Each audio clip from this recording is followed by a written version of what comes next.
Hashtag rebirth, hashtag multiple female leads, hashtag space, hashtag empowering narrative, hashtag wealth accumulation. Chen Dong finds himself reborn in the year 1980, just as his wife, Su Yun, pleads with him to refrain from marrying off her younger sister to a violent man, moments before her elder sister arrives to borrow grain. Husband, my sister is here to borrow some grain. Perhaps we should lend it to her. In his previous life, Chen Dong had, for a meager bride price of 100 yuan, married his sister-in-law to a brute from the neighboring village. On the very night of their wedding, this brute assaulted her, leading to her tragic suicide by hanging. Heartbroken, the elder sister eventually departed in despair. Haunted by guilt, Su Yun fell into a deep depression, and tragically, she miscarried after only 4 months of pregnancy. The loss of her sister, compounded by the death of her unborn child, drove Su Yun to despair, culminating in her own decision to end her life by drowning. I end this new life. How could he allow such regrets to unfold again? Wife, I promise to work hard so that you and your family may live a good life, Chen Dong declared earnestly. Having been reborn, Chen Dong awakens to a mysterious space endowed with a magical elixir. This elixir enhances his physical constitution, improves the quality of the livestock and poultry he raises, and accelerates the growth of the crops he cultivates. With the aid of this enigmatic space, he thrives in the 1980s, relying on the mountains for sustenance, hunting wild beasts, foraging for mountain goods, and excavating precious medicinal herbs. Chapter 1. I can feed all 3 sisters to their fullness. Please, return the betrothal gifts. Do not allow Lanxin to marry Wang Changhe. He has driven 2 wives to their deaths. If Lanxin marries him, she will surely meet a dreadful fate. We will work hard in the fields together, and our lives will surely improve. Even if you do nothing, our families have ample land. We can sustain ourselves. A young woman, dressed in vintage attire and with her hair styled in braids, knelt on the ground, tears streaming down her beautiful face as she pleaded with Chen Dong. Gradually, the fog in Chen Dong's mind began to lift, and a torrent of thoughts surged into his brain. It was only moments later that he realized the gravity of his situation. Having lived 80 years, he had achieved a modest degree of success. Yet he had died childless on a sickbed and unexpectedly found himself reborn on a day in April 1980. It was the very day his wife, Su Yun, had knelt before him, imploring him not to marry her younger sister, Zhou Lanxin, to the neighbor Wang Changhe. In desperate need of the betrothal gifts to save his mother's life, he ultimately failed to return them. To prevent Zhou Lanxin from fleeing, Wang Changhe even hired several individuals to keep watch over her. A few days later, under the threat from Wang Changhe and his accomplices, Zhou Lanxin was forced to marry into the Wang family. However, on the night of their wedding, after refusing to consummate the marriage, she was beaten by a drunken Wang Changhe and took her own life that very night. Overcome with guilt, Su Yun fell into a deep depression and lost the child she had carried for only 4 months. The loss of her sister and her unborn child drove Su Yun to despair, ultimately leading her to drown herself. In the aftermath, Su Yun's relatives confronted him, and her 2 brothers left him a broken man, vowing never to pursue another woman. Years later, after achieving success in business, he adopted a pair of children, yet they could never replace the bond of blood. As he lay dying, reflecting on the past, regret filled his heart. Little did he expect to be reborn into this era. Dear husband, I beg you, please, just do not let Lanxin marry him. I would be willing to work like a beast of burden for you, Su Yun pleaded desperately from her position on the floor. Chen Dong hurriedly lifted the tear-streaked Su Yun to her feet. Wife, please rise. I promise you, I will return the betrothal gifts and prevent Lanxin from marrying him. Do not cry. Be cautious of our baby, he said as he gently placed his trembling hand on her slightly protruding belly. Their child. Is it true? You really will not allow Lanxin to marry him? Su Yun asked, tears still glistening in her eyes. Chen Dong felt his own eyes moisten as he nodded, suppressing his excitement. Wife, I swear it is true. With that, he enveloped Su Yun in his embrace. In this new life, he would not allow regret to unfold again. How could that be possible? Having navigated the treacherous waters of commerce and witnessed countless deceptions, he now held dear the family bonds he had once yearned for, and now they were in his arms. It was not that Chen Dong was devoid of compassion. He had reluctantly accepted Wang Changhe's betrothal gifts to agree to the union with Zhou Lanxin. Zhou Lanxin was not Su Yun's biological sister, but rather the daughter of a neighbor from their village in the south. When floods ravaged their mountainous home, both their parents tragically perished. In the wake of famine, they, along with a girl named Zhou Honglian, had intended to migrate north to cultivate land and earn a living, but they became lost in the woods. Just as they were on the brink of starvation, an elderly hunter from the village rescued them and introduced Su Yun to Chen Dong as a wife. Zhou Lanxin, younger than Su Yun, came to live with them. In those times, merely filling one's belly was a challenge, let alone supporting another. Chen Dong's mother, Zhang Shui, harbored disdain for Zhou Lanxin. Encouraged by her daughter-in-law Liang Fang's insidious suggestions, Zhang Shui feigned illness to justify marrying Zhou Lanxin off to Wang Chang'e for a substantial bride price. What will become of our mother's illness? Su Yun asked, her emotions settling after Chen Dong's assurance. Chen Dong gazed down at his wife, unadorned yet possessing a beauty that rivaled the most exquisite of women. He gently ruffled her hair. Do not concern yourself with that. I will devise a solution. Inherently kind-hearted and gentle, Su Yun was a treasure. Brother-in-law, you truly won't force me to marry that Wang Chang'e? A bright, melodic voice broke through from outside the door. Moments later, the wooden door swung open to reveal an 18 or 19-year-old girl clad in a military green jacket, her hair braided into two plaits. With a delicate, fair face and a tall, slender figure, she entered the room, her eyes red-rimmed and filled with joy as she looked at Chen Dong. He nodded. No, I will not allow you to marry Wang Chang'e. I will return the betrothal gifts shortly. From now on, whom you choose to marry is entirely your decision. This was his sister-in-law, Zhou Lanxin, a vibrant young woman, her spirit as lively as a lark. She rushed to Chen Dong. She leaned against him, embracing him tightly, and said through her tears, Thank you, brother-in-law. I thought you were truly going to force me to marry that scoundrel. I promise to work hard for you and ensure that Aunt and my two sisters-in-law do not look down on me. Seeing the two beautiful women nestled against him, Chen Dong patted their backs gently. All right, both of you, stop crying. In the future, I will find ways to earn money so that you no longer have to endure hardship. Chen Dong spoke earnestly. But how would he make money? In this era, individual entrepreneurship had yet to be fully realized. If business flourished, one could easily be labeled a speculator. It was not until the following autumn that the state issued directives permitting individual business operations. Last year, their land had been divided, and the couple had received 30 acres. Just days ago, they had borrowed money to buy corn seeds, with a harvest still 5 months away. In the interim, should he hunt in the mountains and forage for wild produce to survive? As he pondered this dilemma, his gaze fell upon the bloodstone ring on his right thumb. How could the bloodstone ring, which I have worn for over 20 years, appear on my finger again? Chapter 2. Going to the sister-in-law to annul the marriage. This is not scientific. His attention fell on the blood jade ring, and in the next moment, his consciousness appeared in a gray, misty space. On the ground in front of him, there was a small patch of liquid emitting a rainbow-like light. Aside from that, some information merged into his mind. Brother-in-law and sister Honglian, didn't she ask you to form a group? You have to take care of her. You can't let her live a hard life. Zhou Lanxin looked up with her watery big eyes at Chen Dong. Chen Dong's consciousness left the gray space. Chen Dong suppressed his overwhelming joy and hesitated before saying, It can absorb the spiritual energy of heaven and earth, gather into a spiritual spring, and also store items. The spiritual water produced by the spring can enhance various functions for humans or animals after consumption. When irrigating plants, it can promote their growth and enhance their quality. Is this the benefit of a reborn person written in novels? Head of the family, I know that asking you to form a group with Honglian is indeed a difficult thing for you, especially since our family can barely fill our stomachs now. But Sister Honglian is really pitiful, Su Yun said, her eyes filled with tears and a pleading look. Chen Dong smiled and said, What's so difficult about it?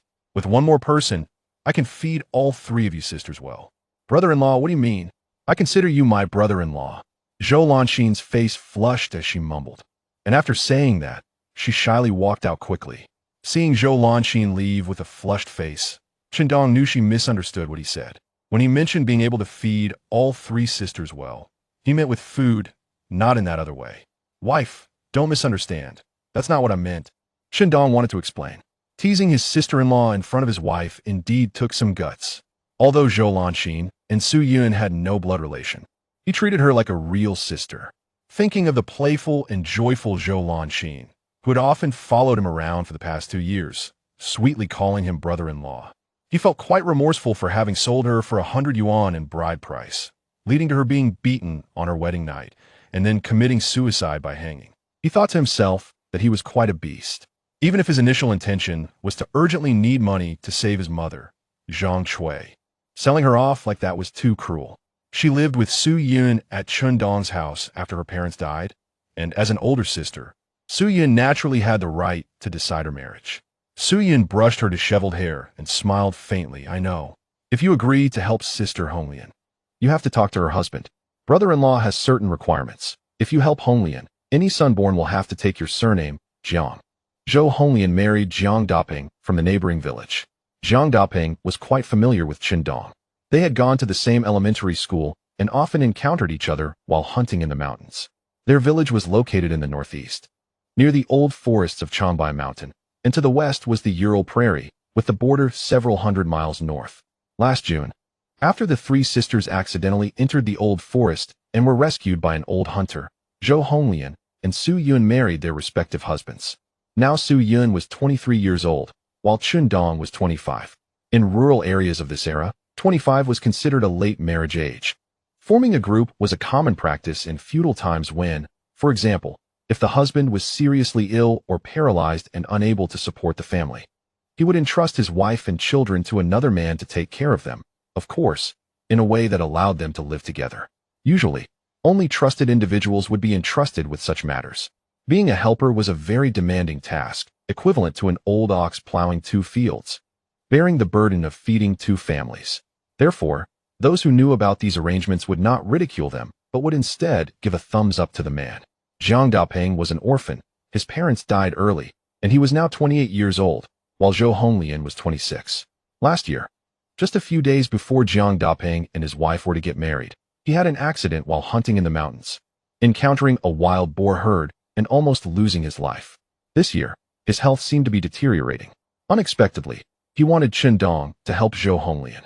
In his past life, he had become a useless person, never touching a woman again, so deep down, he naturally had thoughts about women.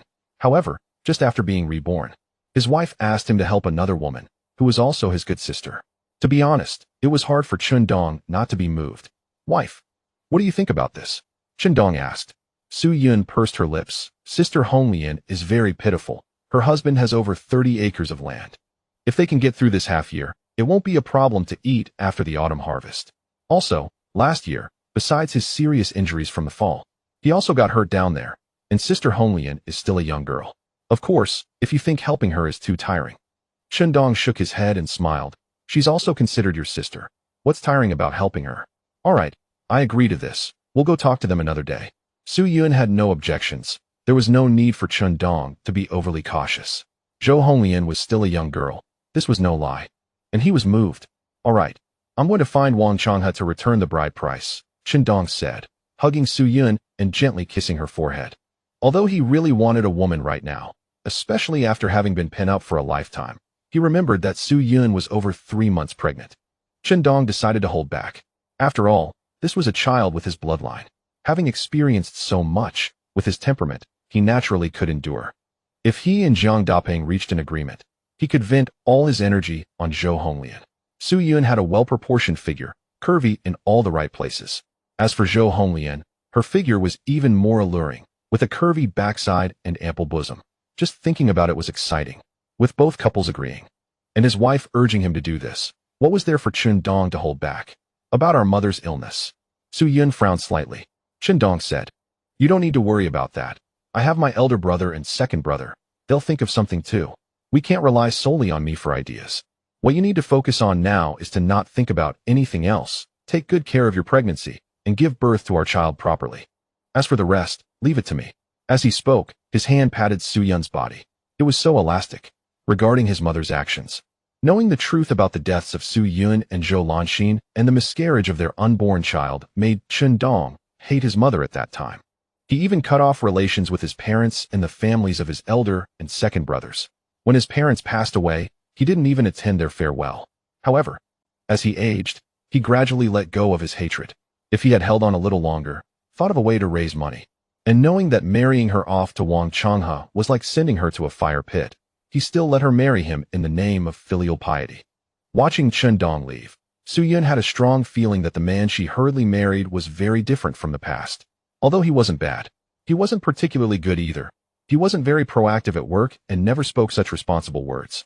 Of course, she didn't expect too much. Their lives were simple, and being able to fill their stomachs was enough. Su Yun took a deep breath, relieved that she no longer had to force Zhou Lanxin to marry Wang Changhe. It was now just past 10 in the morning. Chen Dong didn't rush to the neighboring Wang village to return the money, but instead went to a remote area at the village's edge. With a thought, his consciousness entered the spiritual spring space. He planned to study the spiritual spring space well.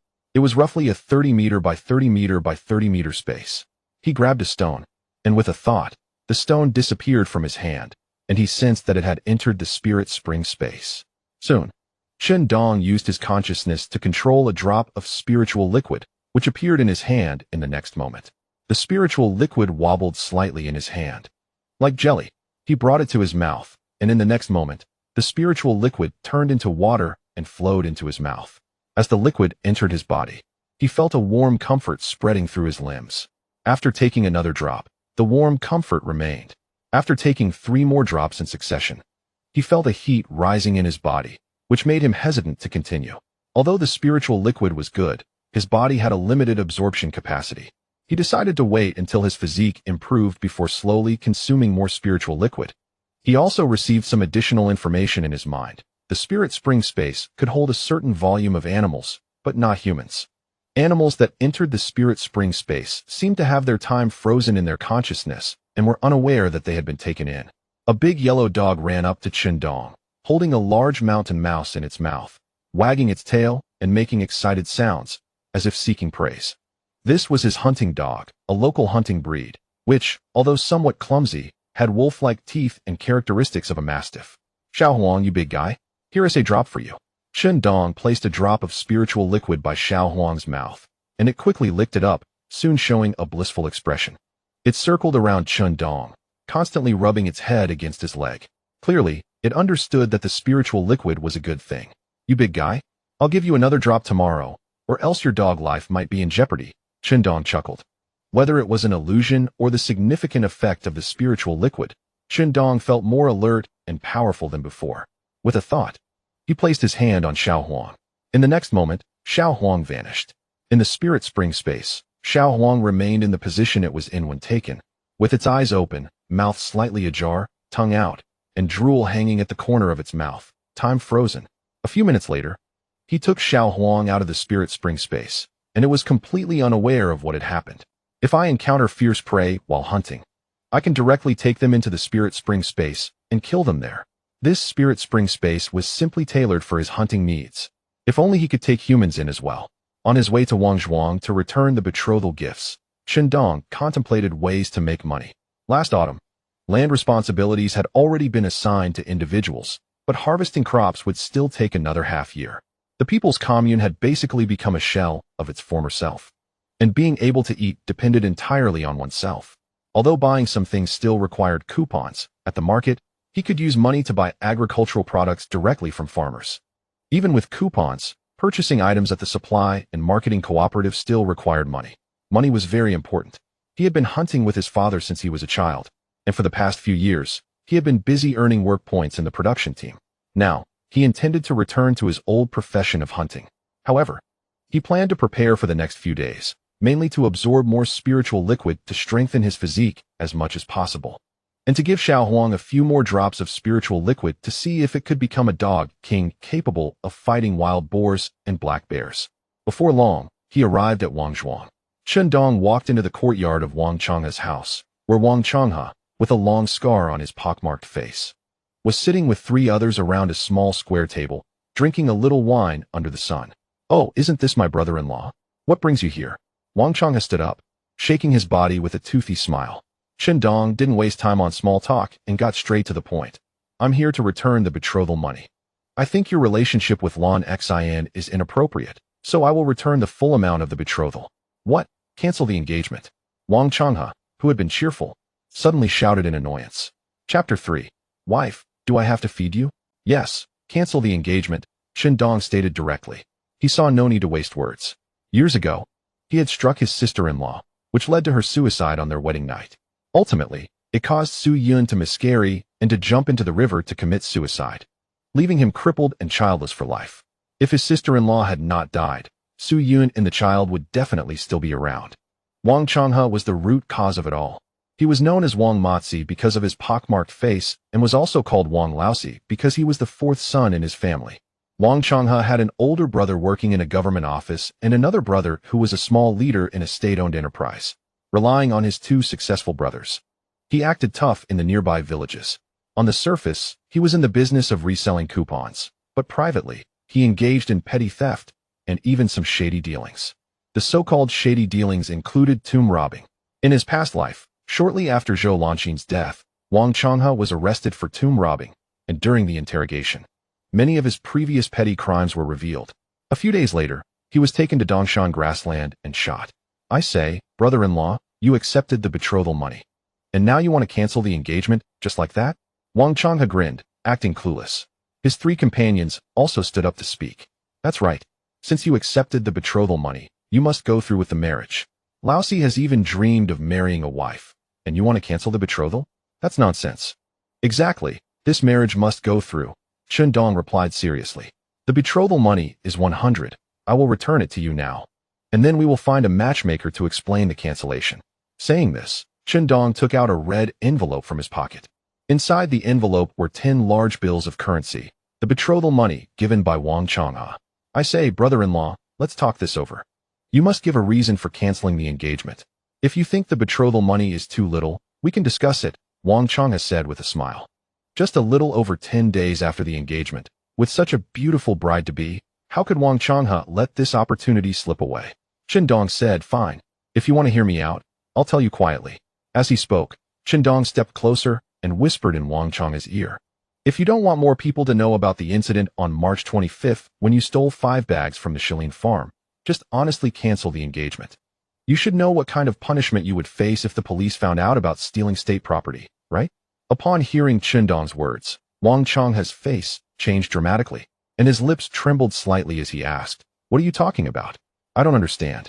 At 3 o'clock in the morning on the 15th of the second lunar month, a 28-unit bicycle was missing from Lishana's house on East Street in town, Chen Dong said calmly. Buddy, let's talk this over. Where did you hear this from? Wang Changhe nervously asked while putting a hand on Chen Dong's shoulder. Chen Dong replied, you don't need to worry about that. I'm just reminding you to find a way to resolve this matter or take cover. As a condition, I will have my sister-in-law cancel the engagement, and the betrothal money will be returned to you.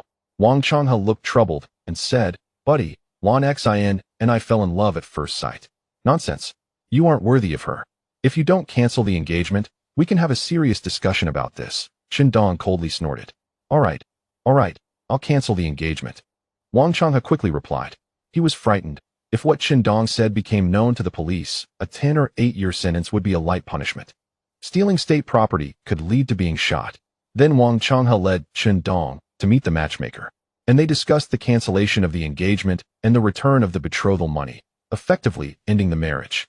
Chen Dong even had Wang Changhe write a cancellation certificate, which he signed with his thumbprint. On one hand, he mainly wanted to create some evidence. On the other hand, he was worried that he would pester Zhou Lanxin.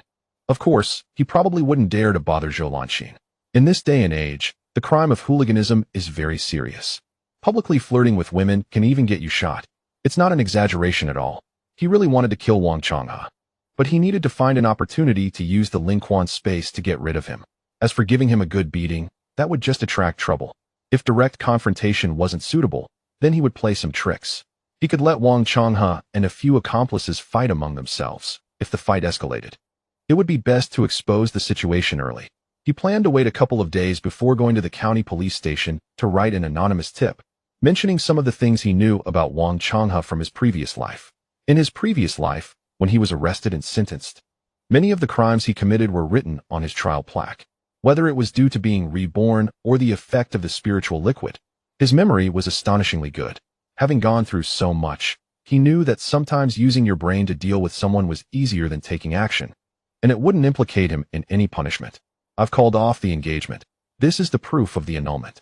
Chun Dong smiled as he took out the annulment certificate when he returned to his small brick house at noon, looking at the two sisters waiting for him to eat.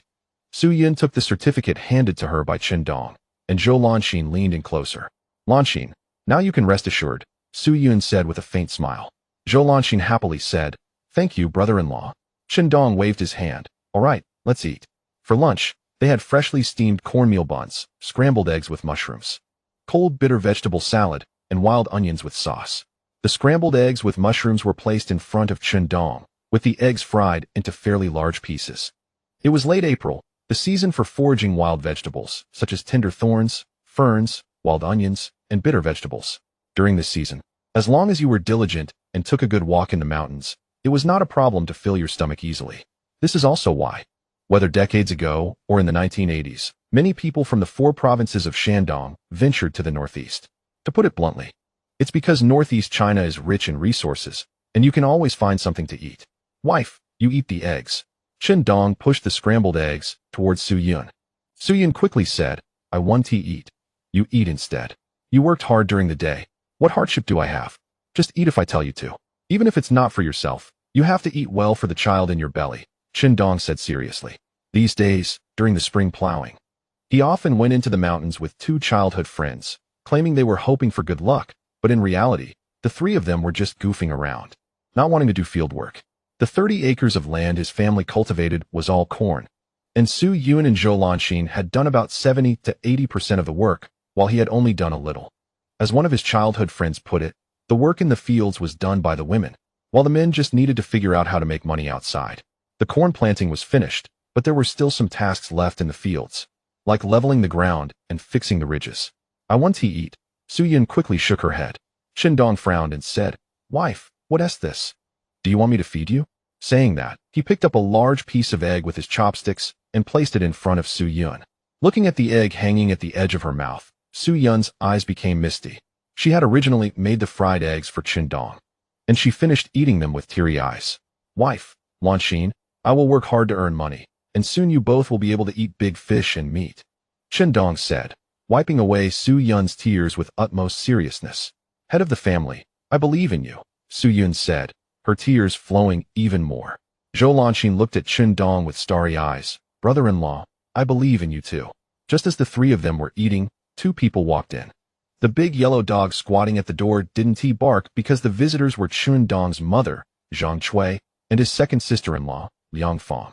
Xiao Wu, what is going on? Why did you go to Wangzhuang for Lanxin to call off the engagement? His mother shouted as she walked in. It must be you. You stubborn girl, who insisted Xiao Wu call off the engagement. The over 60 Zhang Chui pointed at Zhou Lanxin with displeasure. The sharp-nosed second sister-in-law, Liang Fong, chimed in sarcastically. Xiao Zhou, this family you were matched with is so good, they have money. Why did you agree to it? You pushed your brother-in-law to call off the engagement. You made him look bad, you know? When others mention your brother-in-law, they'll point and gossip about him. How will he ever hold his head high in front of others? Liang Fong's words only fueled Zhang Chui's anger further, as she stomped her foot and said, No, she must marry that guy from Wangzhuang. It's embarrassing if this gets out. Zhou Lanxin's face reddened as she muttered, Why don't you marry him?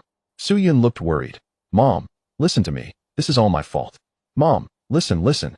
Is what this girl's saying even human? Liang Fong glared at Zhou Lanxin. Chen Dong reached out to pull Su Yun's shoulder, placing his other hand on Zhou Lanxin's shoulder. You two don't speak. Let me handle this. Mom, you've been worried about the heart disease expenses, but look at your spirit. Your health seems fine. I called off Lanxin's engagement because I found out that this Wang Changhe is not a good guy. How could he be worthy of Lanxin? It's the second sister-in-law who pushed you to let me marry Lanxin off. Second sister-in-law. You just want to get a bigger share of the land from the collective distribution in the South Lowland. You want my family to get a little more land. But how the collective distributes things is none of your business. You think my family getting a bit more land will allow us to live better, and that makes you feel unbalanced? Mom, you should know what kind of temper the second sister-in-law has. She doesn't want me to have a good life. Chen Dong directly exposed the issues with his mother and second sister-in-law. His mother had been complaining about Su Yun since she stepped through the door, along with Zhou Lanxin, who was just a mouth to feed. She had privately told Qindong that any work at home should just be left to the two sisters. One is his wife, and the other is a freeloader. If they don't work, who will?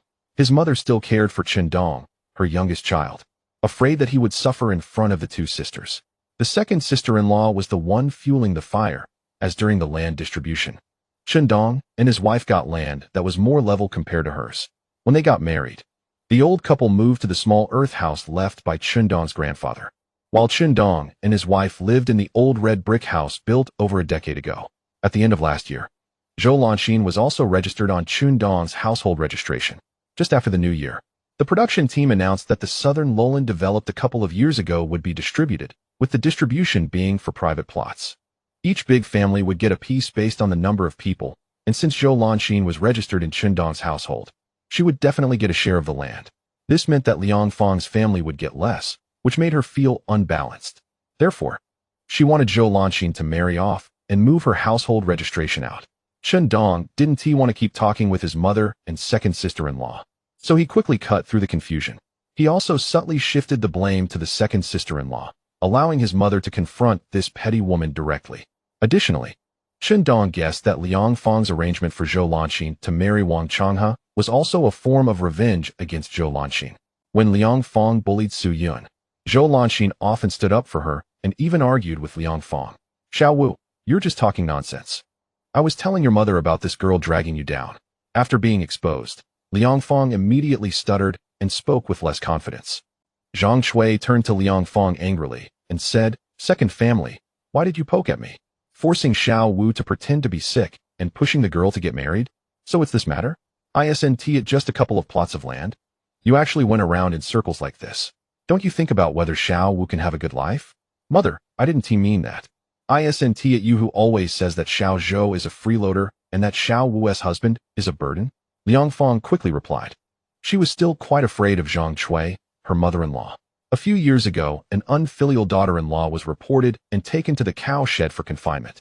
When she had just married into the Qin family, she had argued with Zhang Shui a few times and was reported, ending up in the cow shed. Fortunately, Zhang Shui pleaded for her, and she escaped a disaster. "But it's wrong to scheme against Xiao Wu," the old lady said angrily. Then she turned to Qindong and said, "Xiao Wu, my meaning is that this girl is not young anymore. It's time for her to find a husband. I heard that the youth in Wangzhuang is very wealthy. Mother, I didn't scheme against Xiao Wu. If you think that way, then I want to take responsibility for this matter.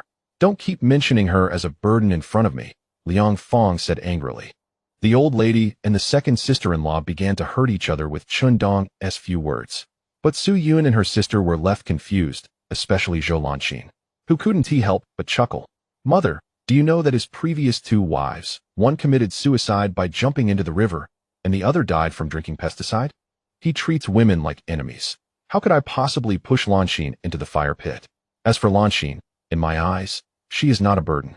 Once she enters the family, she works alongside us. You know that very well. My wife is the same.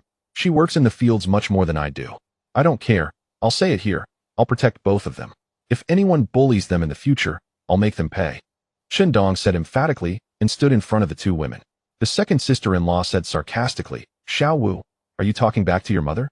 You've really forgotten your mother after marrying your wife." The old lady said irritably, "Second family, shut your mouth. My Xiao Wu is taking responsibility as a man. What is wrong with a man protecting his wife? Xiao Wu, don't misunderstand. I've never said anything bad about Xiao Yun. Besides, no matter what, I'm doing this for your own good," the old lady said, her eyes wide open and speaking nonsense. Qindong nodded. "Mother, I know you're doing this for my good. But I've started my own family and grown up now. So how we live as a couple in the future is not something you need to worry about." He once hated his mother deeply. Years later, he gradually let go. There were mistakes on his part, mistakes on his mother's and second sister-in-law's part. He was the most beloved child of the old couple. And thinking of how they cried blind after he severed ties with them and left home, he felt pained. Before his mother died, she cried and said she missed Xiao Wu and wanted to see him. Having been reborn, some people and some things should be let go. Of course, he had encountered those who plotted against him, and he would find a way to deal with them ruthlessly. "Xiao Wu, you've grown up," his mother said with a hint of melancholy after hearing Qindong say this. The matter of Zhou Lanxin's marriage ended here. After the old lady and second sister-in-law left, Zhou Lanxin approached Qindong and gave him a thumbs up. Brother-in-law, what you said just now was really manly.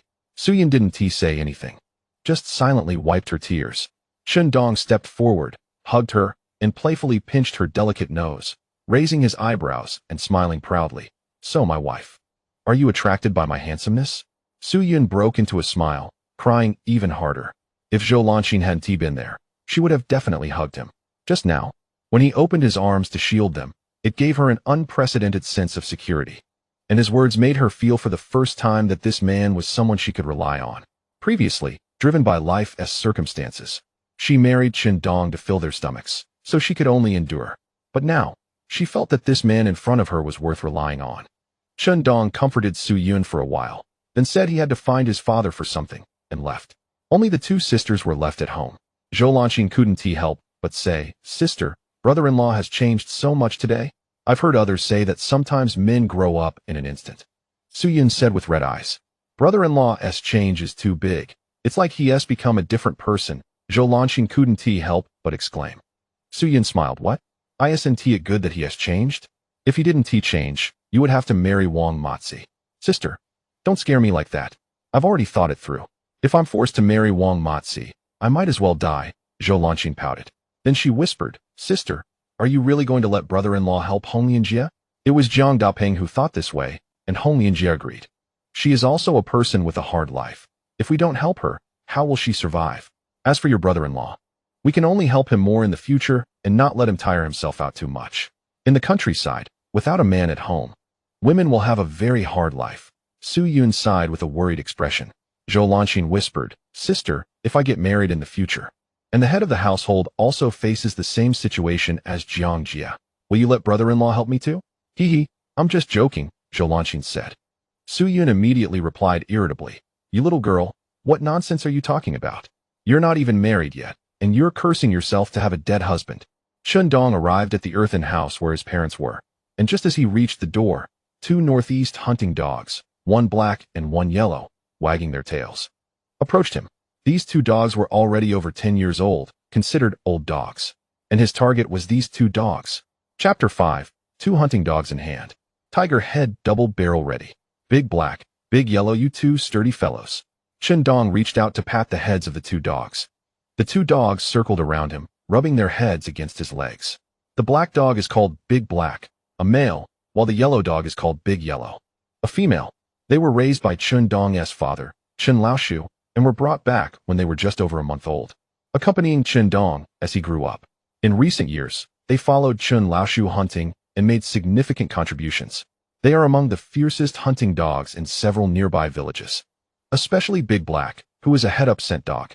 Hunting dogs are classified based on their olfactory sensitivity into head-up scent and head-down scent. The head-down scent dogs find traces of prey by smelling the scent or residue left on the ground, while head-up scent dogs can detect prey by sensing scents in the air, making them much more efficient. A rare head-up scent dog, the little yellow one that Qindong raised, is their offspring. The hunting dogs in the hands of several hunters in the nearby village were given away by Big Yellow and Big Black. Now, Big Black and Big Yellow are old, equivalent to being in their 70s or 80s in human years, and they have been unsuitable for hunting in the mountains for the past 2 years. Qindong now has a spiritual spring, which not only enhances the physical condition of animals, but can also extend their lifespan. Since he wants to rely on the mountains to hunt, having a few good hunting dogs is essential. Big Yellow and Big Black have grown up with him and require no training. They work seamlessly with him when hunting. He just needs to persuade his father to let these two dogs stay with him. Following Qindong was the little yellow dog. After seeing its parents, it circled around them and surprisingly made a motion of lowering its head under the big yellow dog, opening its mouth to suckle. The big yellow dog, in turn, stretched out its tongue to lick the little yellow dog's head. Qindong seemed to see a motherly gaze in the big dog's large eyes, similar to the way his mother, Zhang Chui, looked at him today. "Dad, have you eaten?" Qindong walked into the earthen house and saw his old father, who wore a black face cap, sitting by the Kong with a wrinkled face and graying beard. He smiled and said. His expression was somewhat moved because he appeared to be only 24 years old, but inside him resided a soul older than his 70-year-old father. Before his father passed away, he had not been able to send him off, Now, he finally saw him again and could give him a proper farewell. His father could rest in peace. No. Dad is still alive. I hope you and Mom can live a long life. I just ate. What are you here for? Your mother came home angrily just now, saying you forgot your mother after marrying a wife. Why did you make her mad again? Chen Laoshu said irritably, then smiled with a toothy grin. How could I make her angry? I'm your good son. Haha, Shindong said as he sat down beside his father. A few years ago, his father went hunting in the mountains and encountered the wild boar king. Although he shot it in the head with a double-barrel shotgun, he still got his leg broken by the wild boar king and ended up with a limp. His father took it lightly. As he would say, he had hunted all his life and killed countless wild beasts. If he were to die at the hands of a beast, then it was the mountain god taking his life. It was meant to be, for hunters in the mountains, from the moment they became hunters and entered the mountains. The possibility of being taken by the mountain god was already present. This is the fate of hunters. I heard your mother scolded you for protecting your wife. That is a good thing. At least it proves you care about your family. We can't accompany you for a lifetime, from now on. It's Xiaoyan who will be with you. Xiaoyan is pretty good, hardworking, and has a good personality. As for Xiaozhou, although she can be a bit sharp-tongued, she has a kind heart and works diligently. They finished the 30 acres of corn, but I don't know what your mother is thinking. This is also my fault. When I was young, your grandmother treated her the same way, and now she treats her daughter-in-law like that. Chen Laoshu shook his head. Dad, that's all in the past. Why bring it up again? We'll just live our lives from now on. Shindong wanted to say, Dad, you can talk about principles now, but you wouldn't say these things when Mom was around. Xiao Wu, don't be angry with your second sister-in-law. She's just a calculating person, a bit domineering. Just ignore her. Chen Laoshu continued. We're all family. If we're not happy, it'll be embarrassing for the Chen family. Shindong nodded on the surface but thought to himself, I'll ignore her. But if she tries to scheme against me again, she'll see what happens. I wouldn't mind getting a new sister-in-law for my second brother. Dad, I want to go into the mountains and wander around. I'll take Big Yellow and Big Black with me. Shindong said directly without beating around the bush. He knew that beating around the bush wouldn't fool Chen Laoshu. What do you want to do? Go hunting? Chen Laoshu's wrinkled face deepened with worry. Yeah, I want to go into the mountains. Shindong nodded. You should just farm honestly. The food in the mountains isn't easy to come by. 30 acres isn't enough for you all to eat. How about I discuss with your mother and give you a few more acres of our land? Chen Laoshu picked up his big smoking pipe and took a puff, his hands slightly trembling as he fumbled with the dry tobacco in a plastic bag but failed to pack it into the pipe bowl. Dad, there's still half a year until harvest time. You can't expect us to live on the northwest wind. I'm a man. I have to find a way to feed the family. I don't have many skills, so I can only rely on what I learned from you since I was a kid, living off the mountains. A mountain man can't back down before even starting, right? Chen Laoshu nodded. That makes sense, but it's not that easy to eat from this bowl of rice. I'll go in and take a look twice. If it really doesn't work out, I'll think of another way. Shindong said seriously. Chen Laoshu didn't answer immediately. After a while, he took another puff from the pipe and said, Okay, let us give it a try, but Big Black and Big Yellow won't be much help in the mountains. They might even lose their lives. Shindong replied, Dad, although Big Black and Big Yellow are old, they should still be able to lead the pack. I'll get 2 more strong dogs, and with Little Yellow, we can handle black bears. If they really lose their lives, I think it's a good thing. Perhaps they would rather stay in the mountains. A good hunting dog, when it leaves, should go to meet the mountain god. Hearing Shindong's words, Chen Laoshu's murky eyes sparkled as he suddenly thought of many things. The 2 old dogs, Big Black and Big Yellow, squatting beside him, seemed to understand Shindong's words and made murmuring sounds, their bodies slightly moving with excitement. Chen Laoshu didn't speak, but looked deeply at his youngest son. Suddenly, he felt that their treasured son, whom they had spoiled since childhood, had grown up and was beginning to take on the responsibilities of a family. For some reason, it gave Chen Laoshu an indescribable feeling that his son had suddenly changed into a different person. Having dealt with beasts for half his life, he had sharp eyes. Yet he felt he couldn't see through his son. It even felt like his son was an old man older than him. If Shindong knew what his father was thinking, he would definitely give him a thumbs up and praise him. Old Chen, you really know people well. If we go by age, it wouldn't be wrong for you to call me old brother. Okay, you take them with you. In Chen Laoshu's deep eyes, a mist appeared, and he suddenly spoke. Take my old Tiger double-barrel shotgun with you. All right, I'll take them in practice for a few days. Shindong nodded. Chen Laoshu found his beloved double-barrel shotgun, wiped it down with a piece of lynx fur, and then handed it to Chen Dong, softly saying, "Take care of it." The two old dogs were also taken by Chen Dong, standing in front of the earthen house, watching Chen Han Dong lead 3 dogs and carry the hunting gun. Chen Laoshu thought of the moment when his own father handed him his hunting gun and dog. Then hunting became a significant part of his life. Now, he was passing the gun and dogs to his beloved son. This is the fate of mountain people. Chapter 6. Hunting dogs know tactics, wild hares can't escape. Chen Dong carried his father's beloved tiger double-barrel shotgun on his back, followed by 3 hunting dogs, heading towards the eastern forest of the village. Click, click. He awkwardly opened the hinge of the gun and quickly closed it, pulling the trigger a few times. The feeling quickly returned. He had followed his father into the mountains to hunt since he was young. At the age of 8, he fired his first shot with this double-barrel gun, and the recoil had hurt his shoulder painfully. Not long after, he used this gun to shoot a severely injured wild boar in the head. He had hunted many beasts and had a certain level of shooting skill. It was only when he was 15 that his father's leg was ruined by the wild boar king, causing him not to venture deeply into the mountains anymore, mostly staying on the edges of the old forest. After all, with his father disabled, the old couple naturally didn't want their precious son to go into the mountains, worried that he might get hurt or even lose his life. First, I gave Da He and Da Huang, the 2 sturdy dogs, a couple of drops of spiritual water. I then went to familiarize myself with my aim. In a mountain hollow, Chen Dong thought for a moment, and a drop of crystal-clear spiritual water that emitted a 7-colored light appeared in his hand, which he then placed by Da He's mouth. The little yellow dog, upon seeing the spiritual water, shook its head and tried to snatch it from Da He. "Little Huang, you unfilial son, stealing from your father."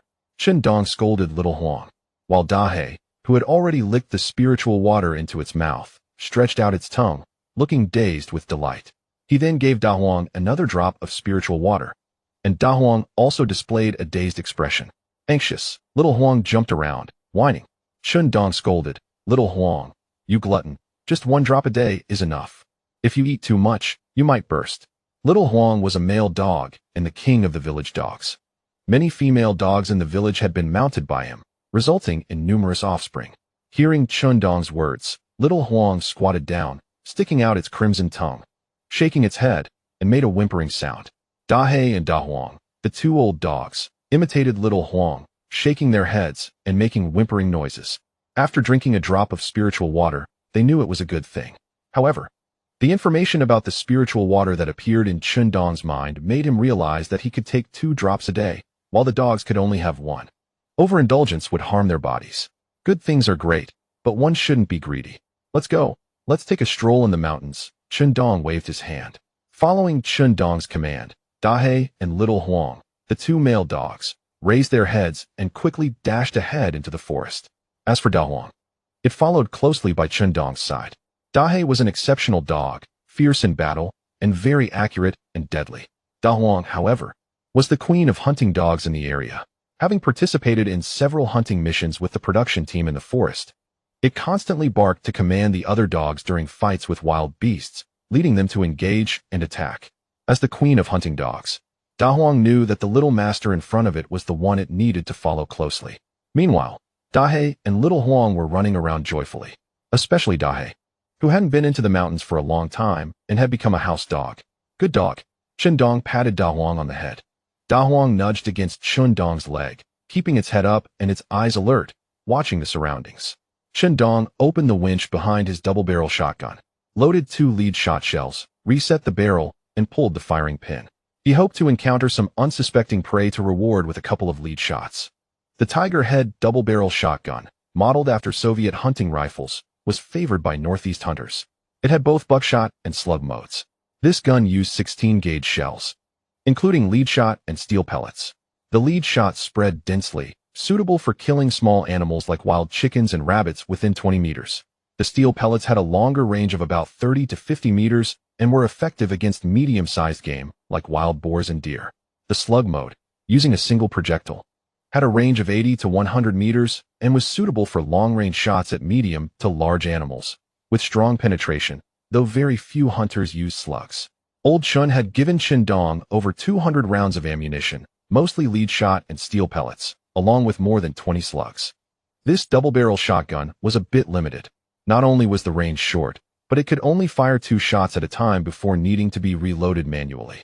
If he could get a semi-automatic rifle like the Type 56 or a modified Mosin-Nagant hunting rifle, it would have a longer range, greater power, and a decent magazine capacity.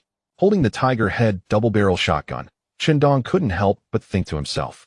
Having been reborn, he had seen too many long-range, powerful missiles or artillery in his past life. The fear of inadequate firepower was deeply ingrained in the Chinese.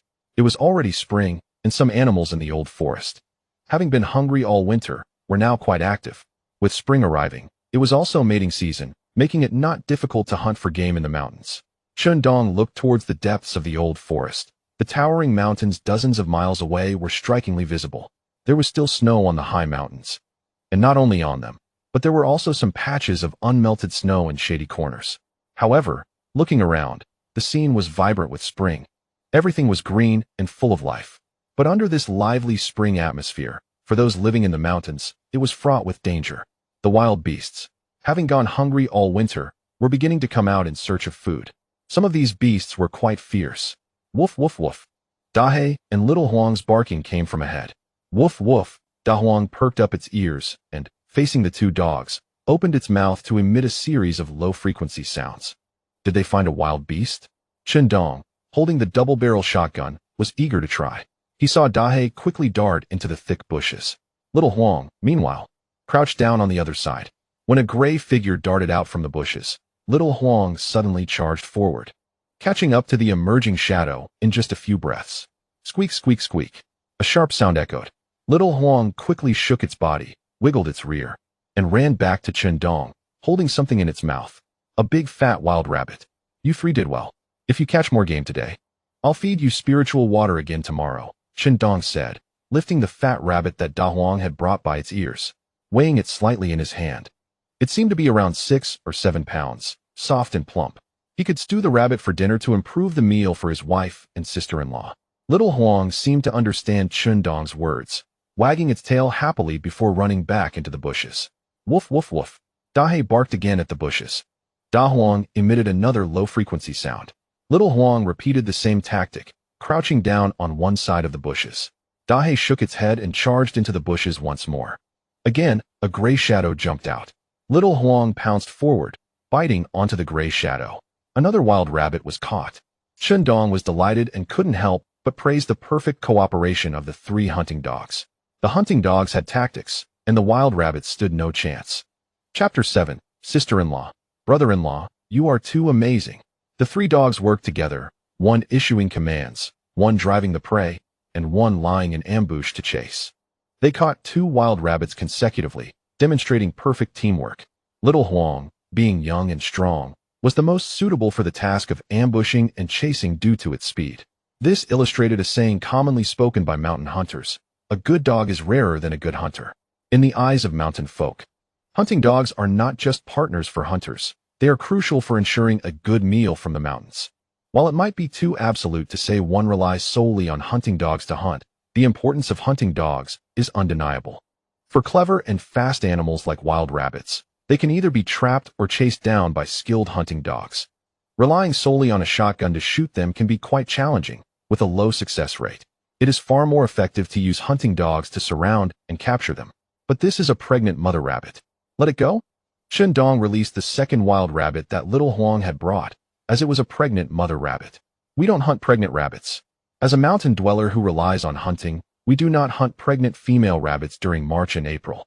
This not only applies to pregnant rabbits, but also to other pregnant female animals during these months. If they are accidentally killed, they must be left on the spot as an offering to the mountain spirits. Bang!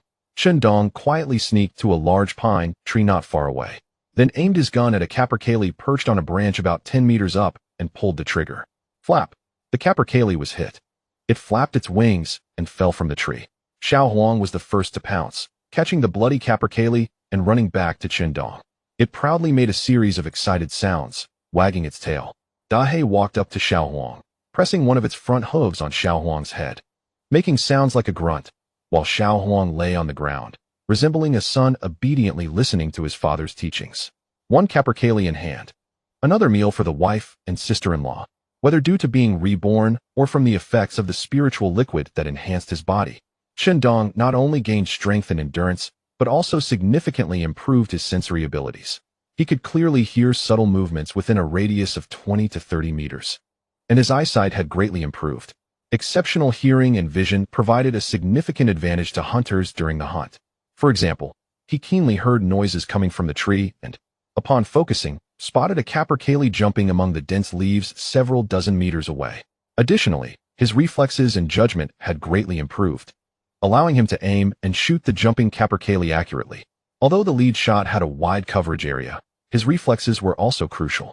Thinking of this, Chen Dong couldn't help but feel excited. The abilities he possessed were simply made for hunting. First, he would hunt for a few months to fill the bellies of his 2 sisters. No, 3 sisters, before thinking about anything else. Chen Dong thought about the woman he promised to take care of, Zhou Honglian. Since he promised to take care of her, she was his woman. It felt perfectly natural. Bang, bang, bang. Close to the eastern mountain forest of Chunlu village, the sounds of gunshots and barking dogs occasionally echoed. 3 hours passed. Chen Dong had impressive results. For wild rabbits, 3 capercaillies, 2 pheasants, and 4 squirrels. Squirrels were also targets for hunters. Although small, squirrel meat is tender and quite delicious. The 4 wild rabbits were caught through the cooperation of the 3 dogs, with the most credit going to them. While the catch may not seem much, for a hunter, achieving this in just 3 hours at the edge of the forest was quite impressive. Unlike some reincarnation novels that describe killing dozens of large wild animals and obtaining thousands of pounds of meat in a short time, those are mostly fabricated. For Chen Dong to hunt these animals was already a remarkable feat, aided by capable hunting dogs and his own keen senses and quick reflexes, along with a bit of luck, allowing him to hunt the game other than the 4 wild rabbits despite firing 8 shots. Of course, skilled hunters with good firearms have a higher success rate in killing wild animals. Hunting is not that simple. If it were as easy as randomly walking into the mountains to catch plenty of game, many people would be hunting in this era. Moreover, wild animals are scarce at the forest's edge. Over the past few days, he had been hunting nearby to practice his aim and, along with the 3 dogs, had consumed the spiritual liquid to enhance their physiques. Sharpening the knife does not delay the work of chopping wood. He planned to find the town's blacksmith to craft some throwing spears. With the enhancement of the spiritual liquid, his body would be extraordinary, and he could store the spears in the spiritual space. When encountering large prey, he could quickly climb a tall tree and retrieve them from the spiritual space to throw. One should not underestimate the power of throwing spears. A single throw could easily pierce through the body of a black bear. Old Dad Ermao had a semi-automatic 56 rifle. He wondered if he could come up with a way to borrow it. With the existence of the spiritual space, he could carry many things with him. If possible, he naturally wanted to be armed to the teeth. Near the border with the Russians, there was an underground black market rumored to sell grenades, automatic rifles, and other military equipment. Once he had money, he would definitely pay a visit. Walking along the mountain path in the glow of the setting sun, Chen Dong had many thoughts about the future. Xiao Wu, not bad. You hunted quite a bit today. An elder in a nearby village grinned as he passed by. Chen Dong nodded. It's okay, it's okay. Xiao Wu, I heard from people in Wangzhuang that you went to Wangzhuang today to call off the engagement with your sister-in-law. What happened? A nosy woman asked. Chen Dong replied irritably. With his kind of appearance, he thinks he can match my sister-in-law? He should look in the mirror. Xiao Wu, my nephew from my hometown looks pretty good. Why not let your sister-in-law meet him?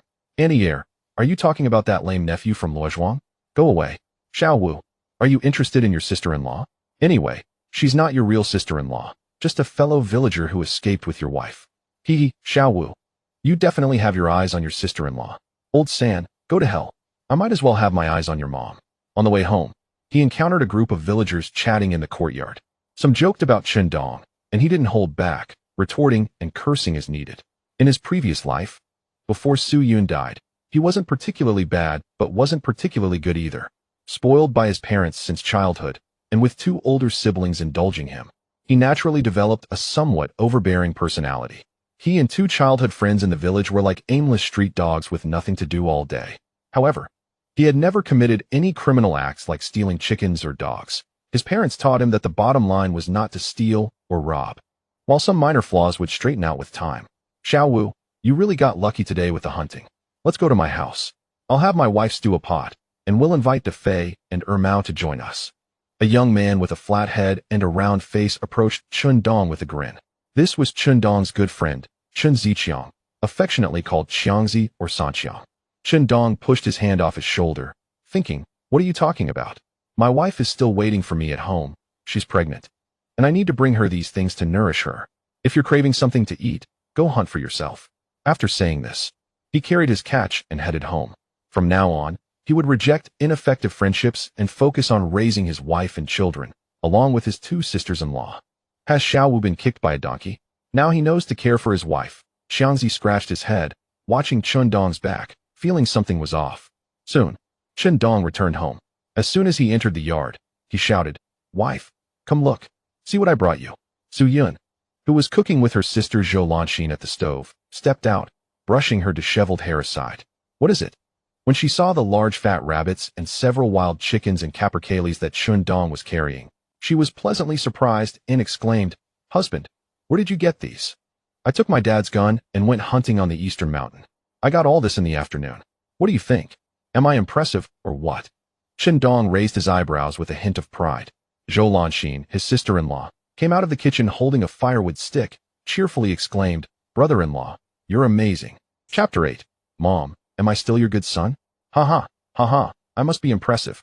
Chun Dong was amused by his sister-in-law's words. The emotional value was overwhelming. It just feels strange hearing this from my sister-in-law. Where exactly is my brother-in-law being fierce?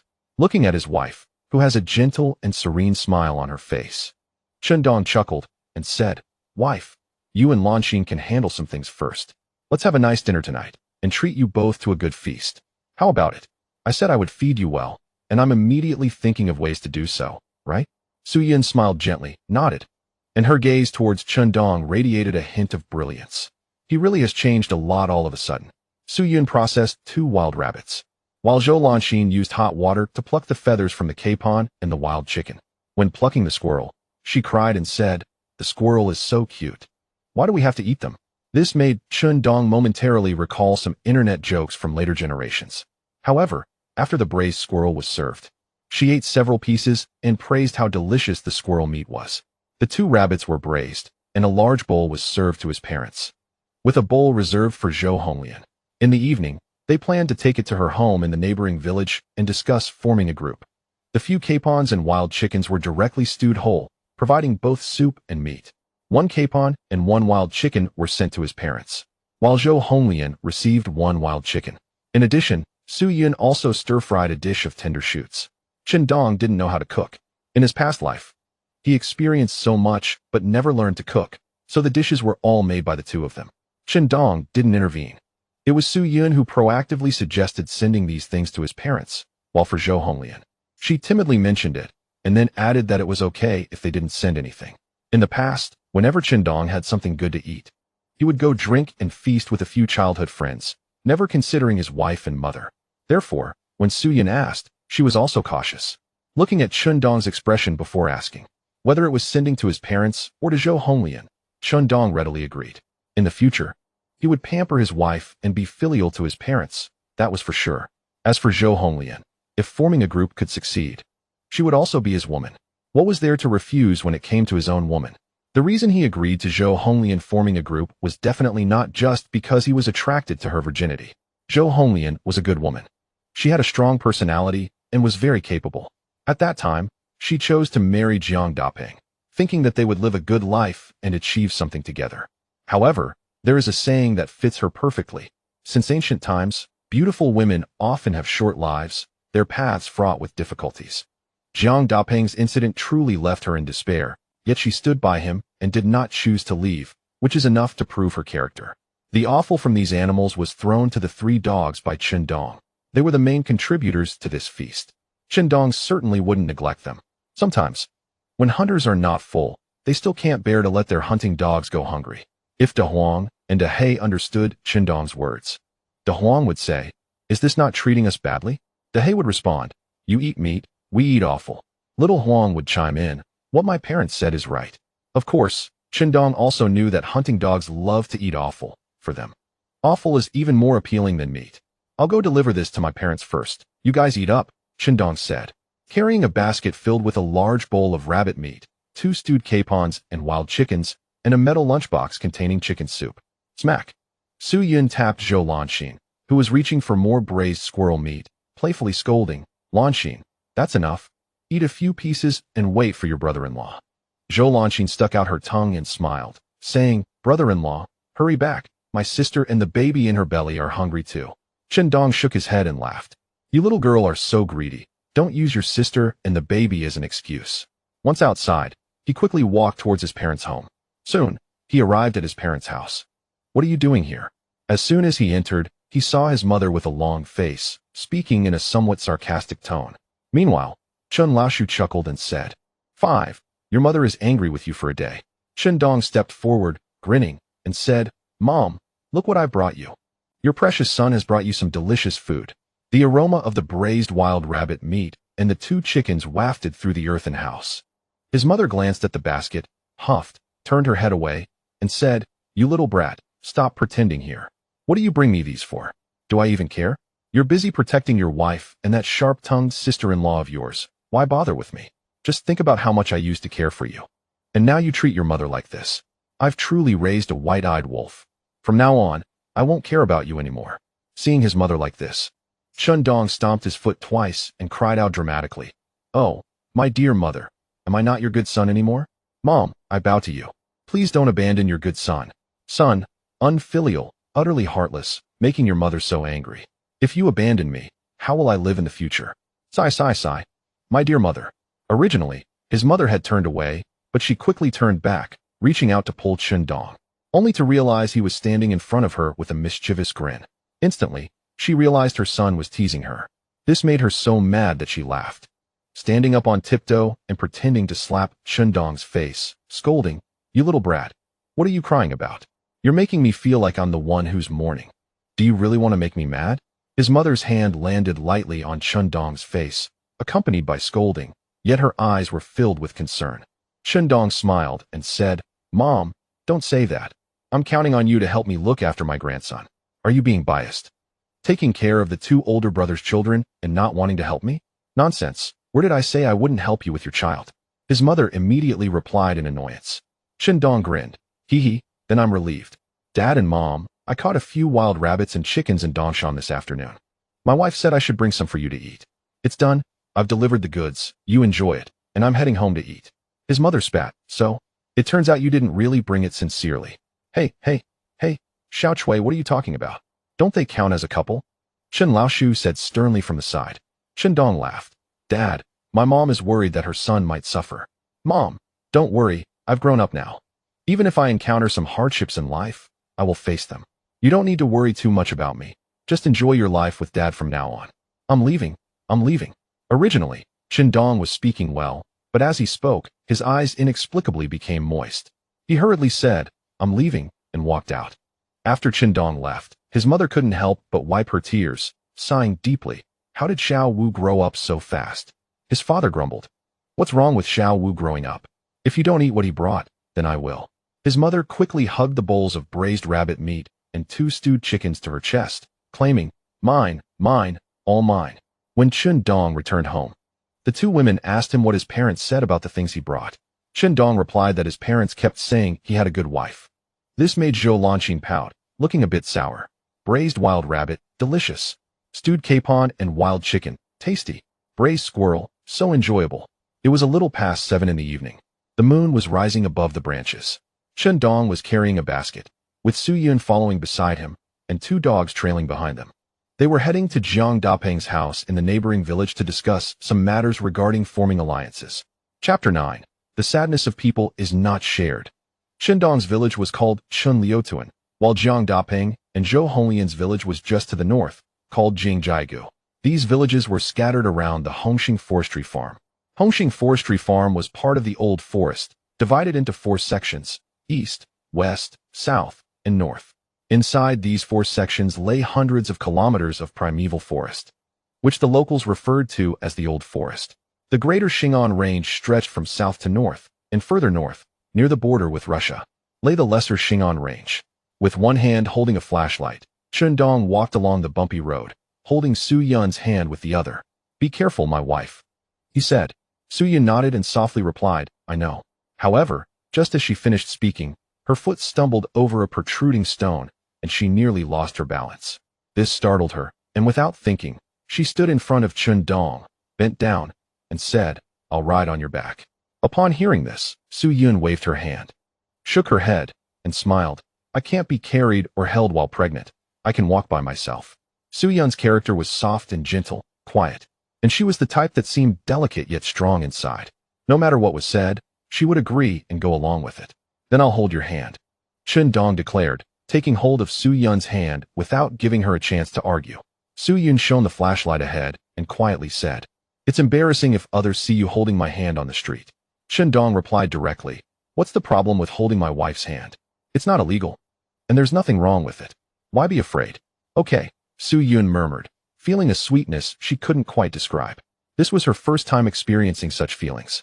Thinking about Chun Dong's changes today felt like a dream to her. Seeing Su Yun silent, Chun Dong tried to make conversation. "Don't worry about Lon Xian's situation. Her marriage is off, and that's that. If my second sister-in-law dares to say anything to you, just wait and see if I don't scold her." Su Yun shook her head repeatedly, saying, "No, no, please don't say anything to my second sister-in-law. If you really scold her, it would sound terrible if it gets out. Why be afraid? It's her who should be embarrassed. If she dares to say anything about you and Lon Xian again, I won't be polite," Chun Dong replied, irritated. Little Huang was left at home to protect Zhou Lanxin. Since Chun Dong had chosen to hunt for a living at this stage, 3 hunting dogs were certainly not enough. He needed to raise more hunting dogs for future hunting in the old forest. Because of the existence of his unique spiritual space, which was a secret he couldn't share with anyone, he could only act as a lone wolf. However, raising more hunting dogs would require him to earn money first, step by step. Originally, Zhou Lanxin wanted to come with them, but they refused. They were going to discuss forming alliances, and such matters needed to be discussed privately. In simple terms, it was to first have a private conversation between the couple, and once everything was settled, they would involve both families to make it official, essentially forming a bond between the two families. If there was no elder's endorsement, misunderstandings could arise, leading to false accusations of misconduct, which could result in jail time or worse. There had been reports in the papers about a woman dating 2 men simultaneously, who was reported by one of them and ended up in serious trouble. Another man was caught urinating in the bushes and was seen by 2 women, leading to a report and dire consequences.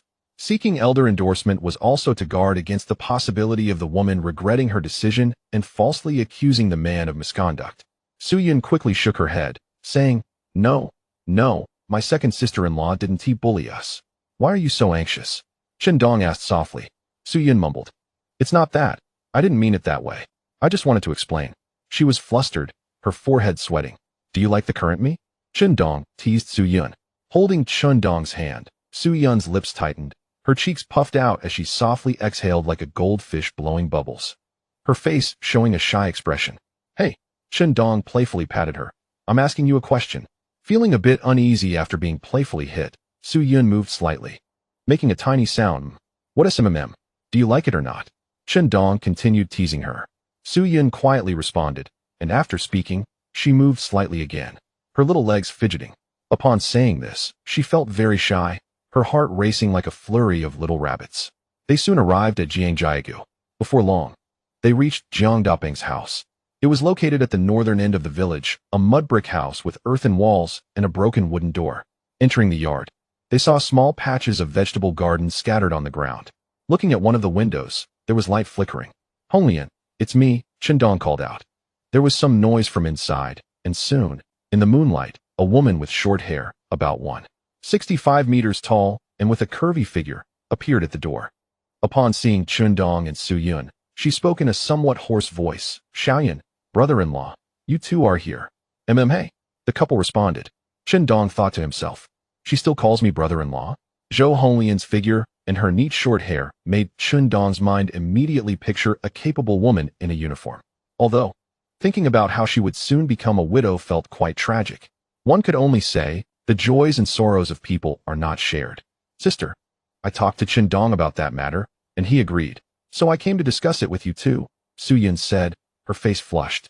Upon hearing Su Yun's words, Zhou Honglian turned her head to the side and softly replied with a sister.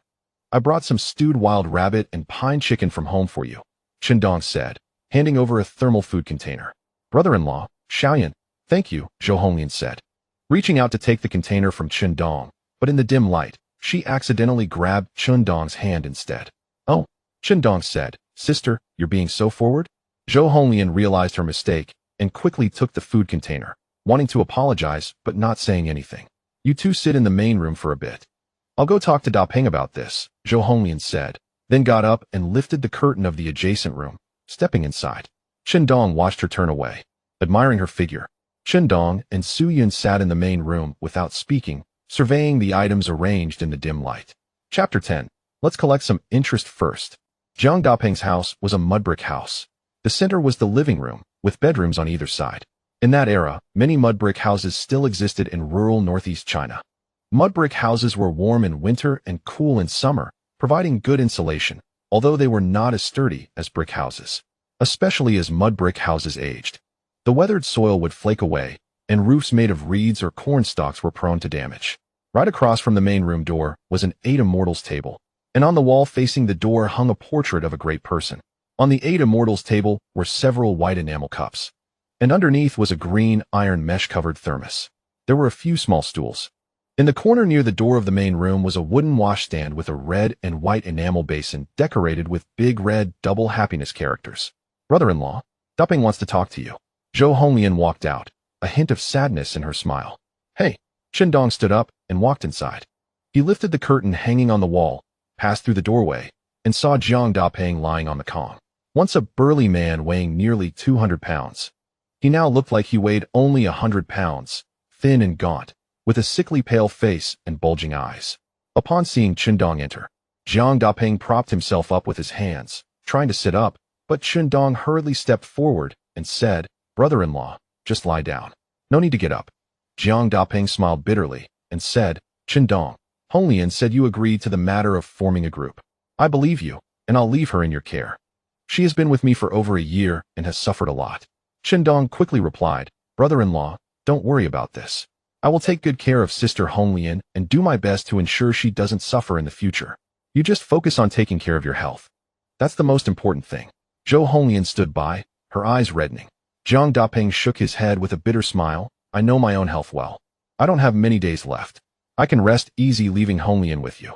After all, Su Yun and Zhou Lanxin are also with you. They are sisters who fled from the same place, and at least they won't be excluded or bullied together. They are capable too. With so much land between our two families, even just farming, you all will be able to fill your stomachs without issue. It's good for the three of them to be together. Even if they aren't biological sisters, no one will gossip about them following you. Chen Dong said, what do others have to say? Lanxin. He wanted to say that he and Lanxin were innocent, and what did it mean for them to be together? Well, if viewed from a different angle, since she was with Su Yun at his home, it indeed counted as being with him. The three of them were not biological sisters, just good friends from the same hometown, which was one reason Chen Dong readily agreed. If they were biological sisters with the same man, it would indeed invite gossip. Listen to me. I was thinking that in the future, when you and Honglian have a child, the first son should take the surname Jiang, inheriting my surname and entering the Jiang family genealogy. My grandfather and father's line has only me left. I can't let my family line die out, Jiang Dapeng said, tears streaming down his face. Zhou Honglian hurriedly stepped forward to wipe his tears. Okay, no problem. If Sister Honglian and I have our first son, he can take your surname, Chen Dong replied readily. He had already entrusted his wife to him. Having their son take the Jiang surname was nothing. It was just a surname. In the past, Chen Dong had no children but later adopted a son who took his surname. So he was indifferent about whose surname the child would take. Besides, Jiang Dapeng was close to his end and wouldn't be able to call him dad anyway. No worries. Of course, Chen Dong mischievously thought, it would be best if Zhou Honglian had girls in the future. All right, as long as you agree. Honglian borrowed 300 yuan from my cousin Wang Kuanyu in Wangzhuang for my treatment, Jiang Dapeng added, as if making arrangements for his affairs. Okay. He was indeed making arrangements. However, with his memories from his past life, Chen Dong knew he wouldn't die so soon. It would take a few months. Brother-in-law, you can rest assured about this money. I will find a way to pay it back as soon as possible, Chen Dong said. Good. Then that's settled, Jiang Dapeng nodded. He then told Chen Dong to have Zhou Honglian invite several elders from their family over tomorrow to confirm this matter. As for Chen Dong's family, He considered Chen Dong and decided not to call over the elders from the Chen family. After all, Chen Dong's parents were still alive, and if they knew about his forming a group, who knows what they would say? Wouldn't they be furious? Jiang Dapeng would also remind the elders not to mention the group formation matter, which was very considerate of him. Chen Dong felt a surge of emotion. What an amazing brother-in-law. Chen Dong had indeed considered that if the matter of forming a group with Zhou Honglian was known by people from nearby villages, there would certainly be gossip. Of course, these were minor matters. If his parents found out, they would definitely be very angry. After saying everything, Jiang Dapeng finally grasped Chen Dong's hand and said, "Chen Dong, you and Honglian should take care of this as soon as possible. If I can live to see the child born, I would be overjoyed." Chen Dong's forehead was filled with sweat. He wanted to say, "Don't rush." He also wanted to say, "If you don't die, it would be strange for me and Sister Honglian to be together. It's immoral." Although Chen Dong didn't consider himself a moral person, he wanted to say, "Brother-in-law, you won't live to see the child born. You will kick the bucket as winter arrives this year." The time was almost up, and Chen Dong stood up to leave, with Zhou Honglian seeing him out. Zhou Honglian told Su Yun that she wanted to speak to Chen Dong for a moment. After they left the room, they came outside to the yard. Zhou Honglian spoke. "Brother-in-law." Chen Dong smiled. "Sister Honglian, from now on, just call me Chen Dong or Xiao Wu." Upon hearing Chen Dong, Zhou Honglian was taken aback, then couldn't help but chuckle. "Okay, then I'll call you Chen Dong. Aren't you afraid of dragging me down?" she asked. Chen Dong smiled and said, "Sister Honglian, what are you talking about? Dragging down or not? You are Su Yun's fellow villager, and she calls you sister. If something like this happens to you, and I don't step up to help, would that still be human? Rest assured, I will work hard to ensure that both you and Su Yun have good lives in the future." Dragging down. This was a windfall. He was getting a beautiful wife for free and also gaining a capable laborer. He couldn't be happier. Dapeng's wish, Zhou Honglian said. "Chen Dong, sister, you're so impatient. Sister, don't rush, listen to me first." However, looking at Zhou Honglian's appearance, with her well-defined features, she had a physique that many online said was favorable for pregnancy. Chen Dong thought about how pregnancy doesn't happen so quickly. Su Yun just got pregnant this year. It's all about probability. These 2 days won't work. I just got my period. Zhou Honglian bit her lip and said, "Chen Dong, you should have said that earlier. You made me happy for nothing." Looking at Zhou Honglian, whose face was slightly red, Chen Dong decided to take advantage a little. Chapter 11. Wife, your current job is to focus on taking care of the baby. After Chen Dong took advantage of her a bit, Zhou Honglian pushed him away. Uffed. Zhou Honglian laughed lightly, her face red. Then she turned serious and said, "All right, pay attention to safety when you and Xiao Yun go back. Don't worry. Since I promised to follow you, even if it's not an officially recognized relationship, I will stick with you. I want to run away. So you don't need to test me," Chen Dong said, scratching his head and smiling. "Sister Honglian, okay, you caught me. All right, then I'm leaving. If you need anything, you can find me or Su Yun. In the future, I will work hard to make sure Su Yun and you have good lives. Test you? I genuinely want to take advantage of you." She thought he was doing this to test her. Chen Dong and Su Yun left. Watching their figures blend into the darkness under the moonlight, Zhou Honglian took a deep breath and hoped for a good life in the future. "I don't ask for much. Just a stable life.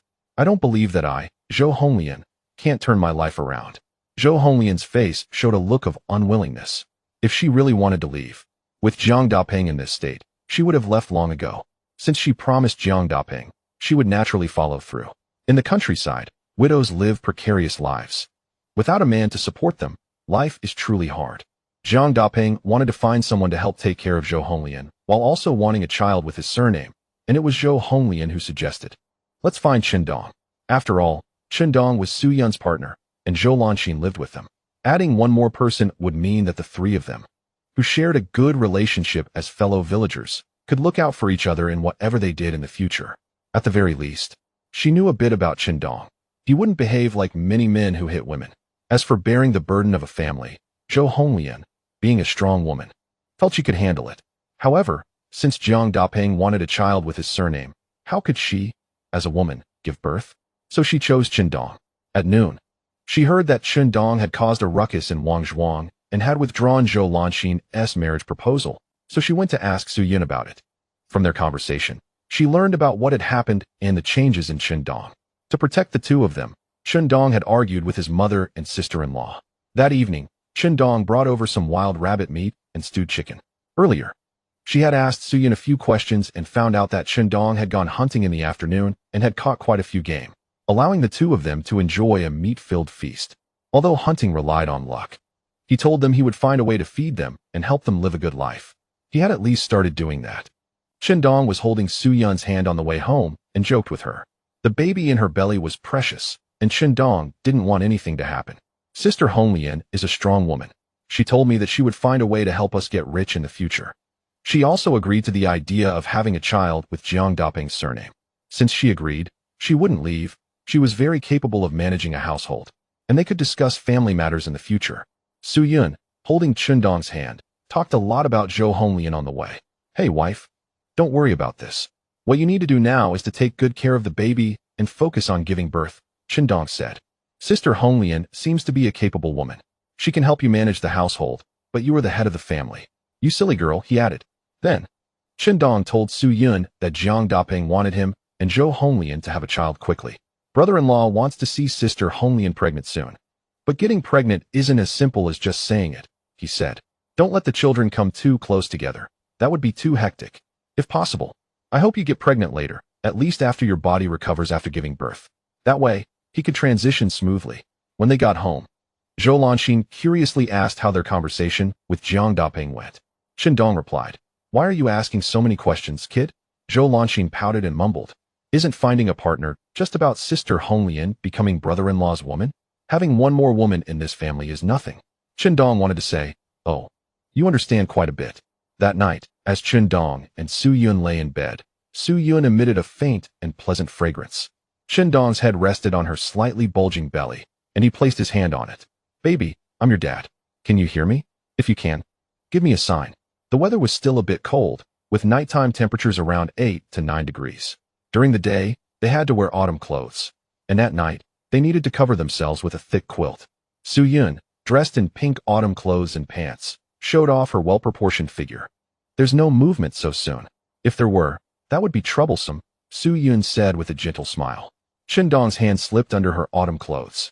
Suyun squirmed and whispered, Head of the family, it's been so many days. Shindong almost revealed that he hadn't touched a woman in years. In his memory, ever since Suyun got pregnant, he hadn't touched her because his mother specifically warned him that a woman shouldn't have sexual relations right after getting pregnant, as it could lead to miscarriage.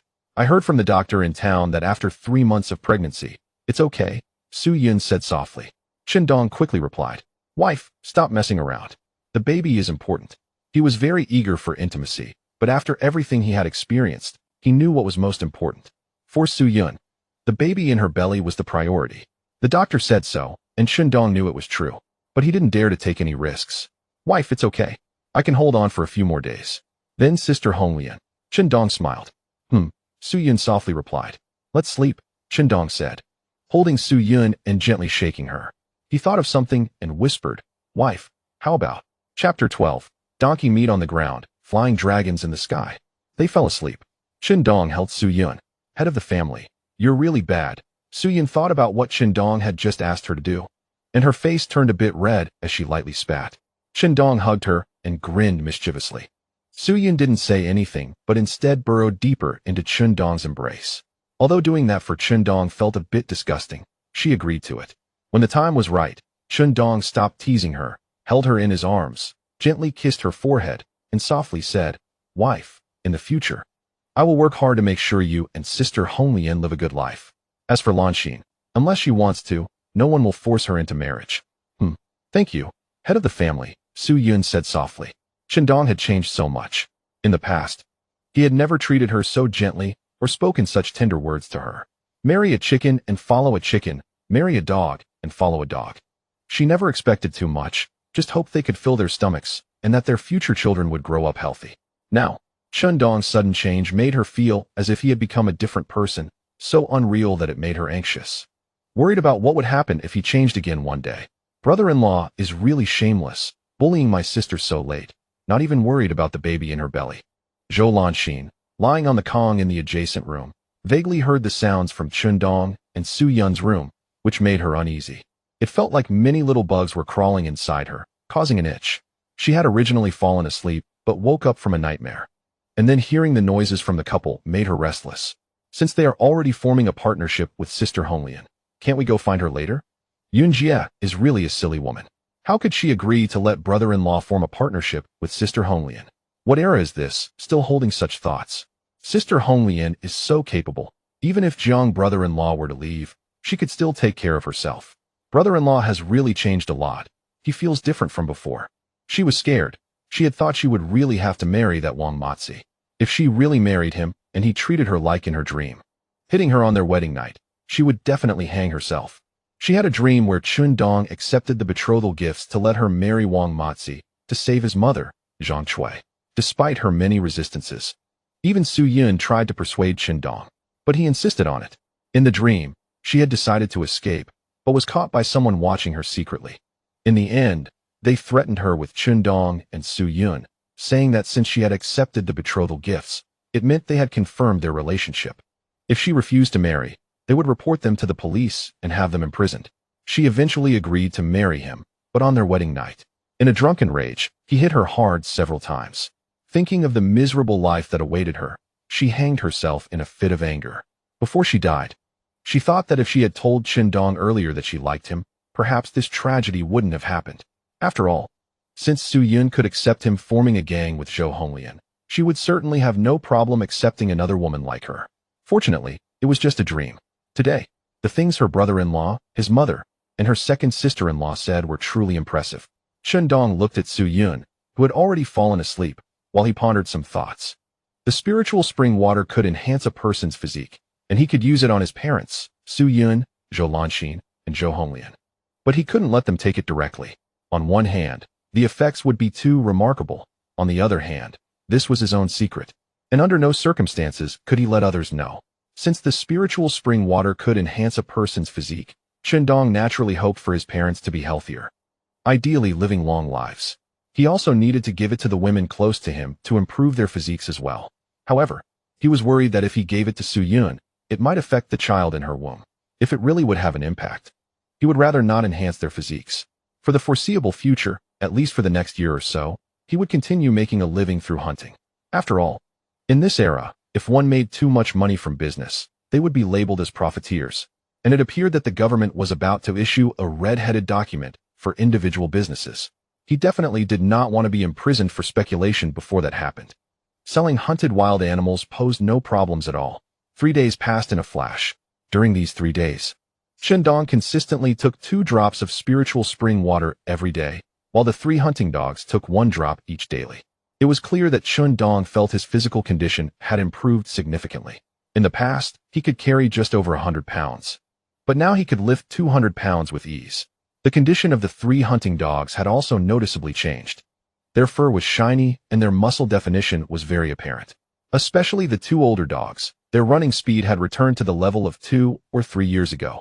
As for Little Yellow, its speed, strength, reaction time, and bite force had greatly improved, showing potential to become a heavy pulling dog like Big Black.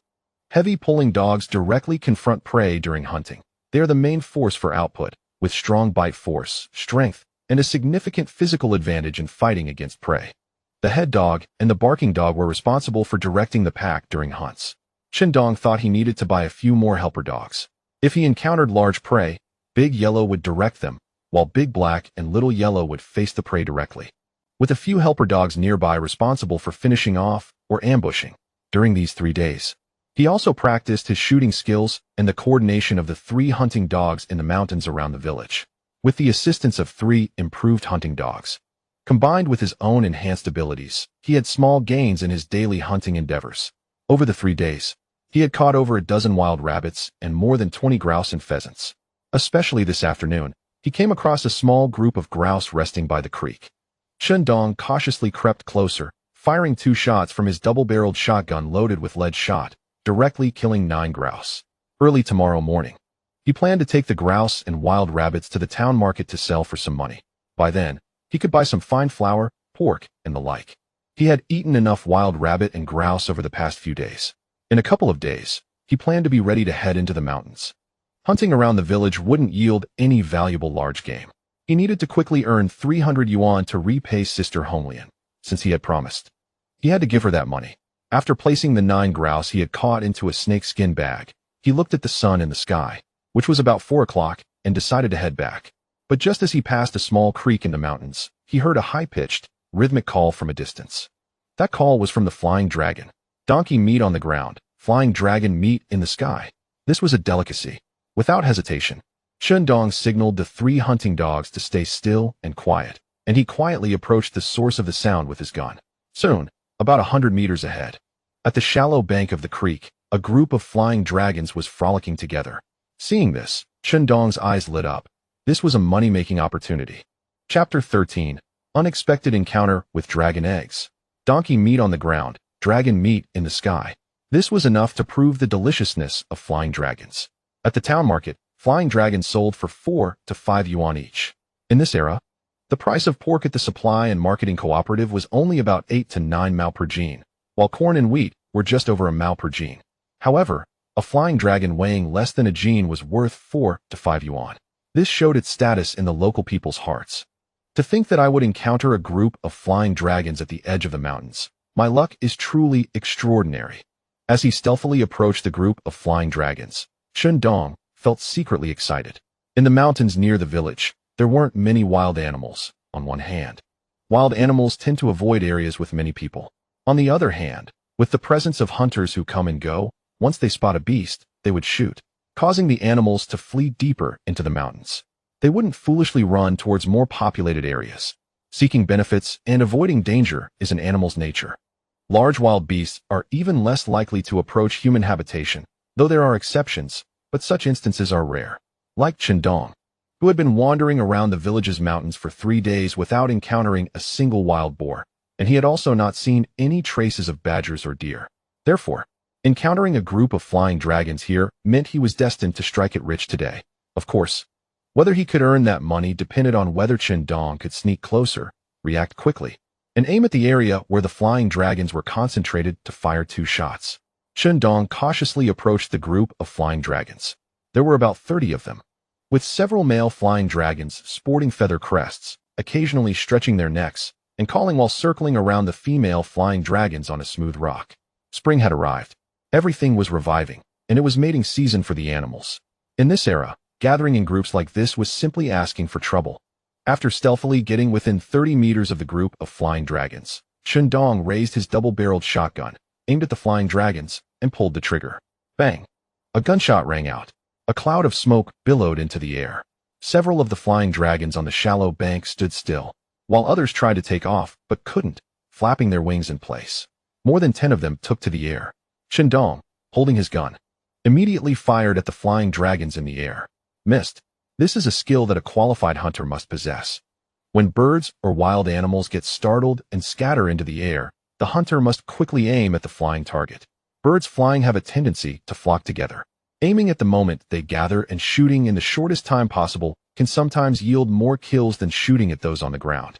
After all, the terrain dictates such outcomes.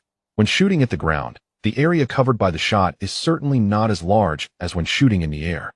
Bang! With the sound of a gunshot, more than 10 flying dragons fell to the ground like dumplings, some dead on impact, while others floundered on the ground. Dogs, it's your turn to perform. Shundong called out towards the direction of the 3 dogs, De Huang and the others, while quickly loading bullets into his double-barreled gun. Loading the bullets first, instead of worrying about the prey, was something his father often taught him when they went hunting in the mountains as a child. Because loading bullets quickly allows one to have the possibility of continuing to shoot other prey, and it also provides a certain degree of self-defense. For instance, sometimes wild boars, black bears, or tigers, if not killed with a single shot, might become enraged and retaliate against the hunter. The 3 trained dogs, upon receiving Shundong's command, immediately charged towards the still-moving, flying dragons. Soon, each dog returned to Shundong's side, each carrying 6 or 7 flying dragons. Some were dead, while others were still alive. For smaller animals, his father had trained him from a young age to capture the live ones instead of killing them, even though they were all prey. The dead ones could still be eaten, but live ones were more desirable and fetched a higher price. After all, live ones are fresher. After counting the flying dragons, he found that 12 were dead, 5 were severely injured and barely alive, and 7 appeared to be injured but not too seriously, having simply lost their ability to fly. A total of 24.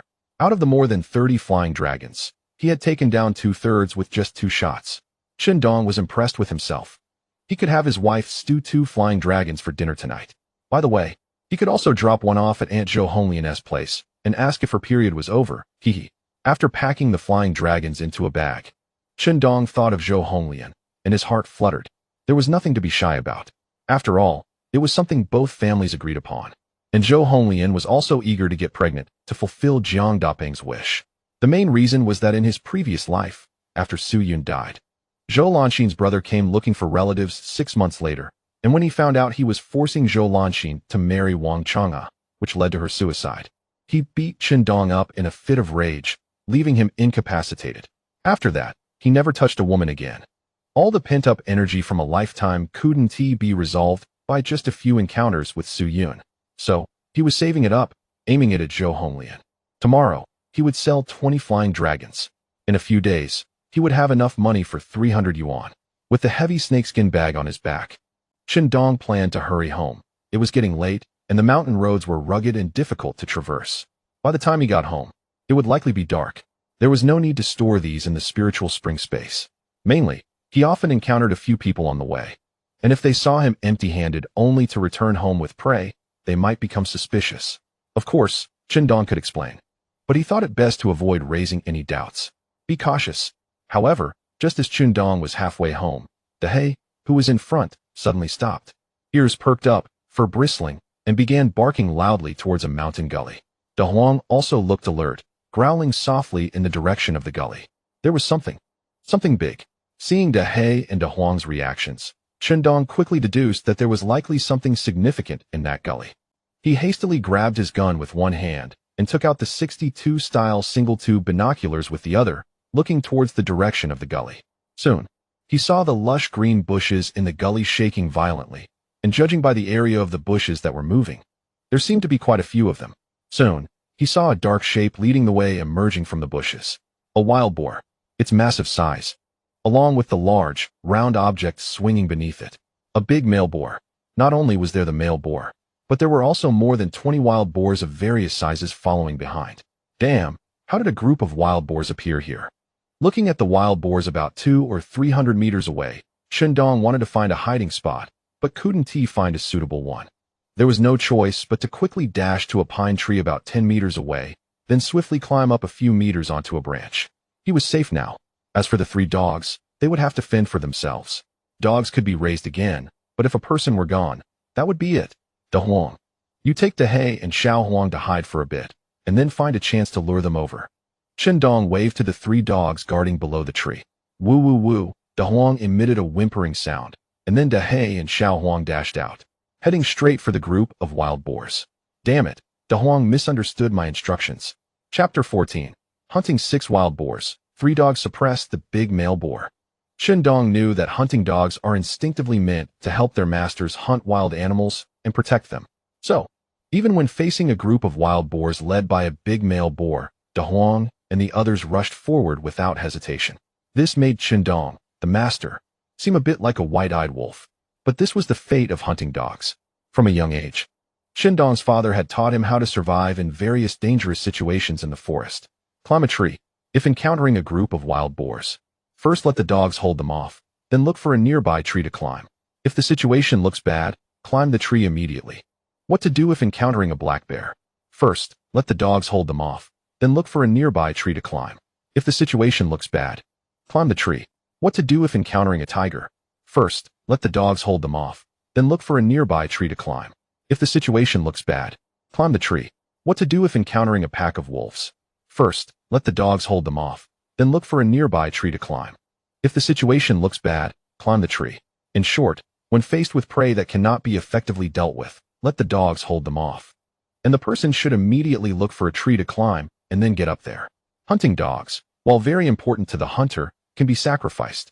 Even if faced with black bears, far eastern leopards, or even tigers that can climb trees for short distances. If they really want to climb a tree to deal with a human, then it's time for the hunter to fight back. Shotguns, machetes, and throwing spears are not to be taken lightly. Damn it, how did I encounter a group of wild boars led by a big male boar in this place? Perched on the branch, he quickly switched the shotgun shells to single projectile rounds. He had about 20 single projectile rounds on hand, specifically for hunting slightly more distant prey. Single projectile rounds can reach a range of about 100 meters and have great lethality. In contrast, lead shot or steel pellets would be difficult to kill large wild boars unless at very close range, mainly because wild boar skin is tough and thick. Better to encounter a tiger in the mountains than a reckless wild boar. A lone hunter in the mountains fears encountering wild boars the most.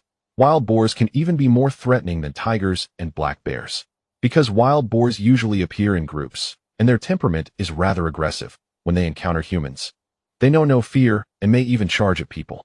Wild boars are already large in size, with thick skin and tusks. Even a 100-pound wild boar is hard for even well-trained, heavily armored dogs to subdue, let alone the group of wild boars led by that big male boar in front of him. The so-called big male boar is a huge boar and the leader of the herd, judging by its massive size. The boar in front of him must weigh around 300 pounds. It has strong limbs, a fat body, long tusks, and a large head. Among wild boars, it is already considered a big guy.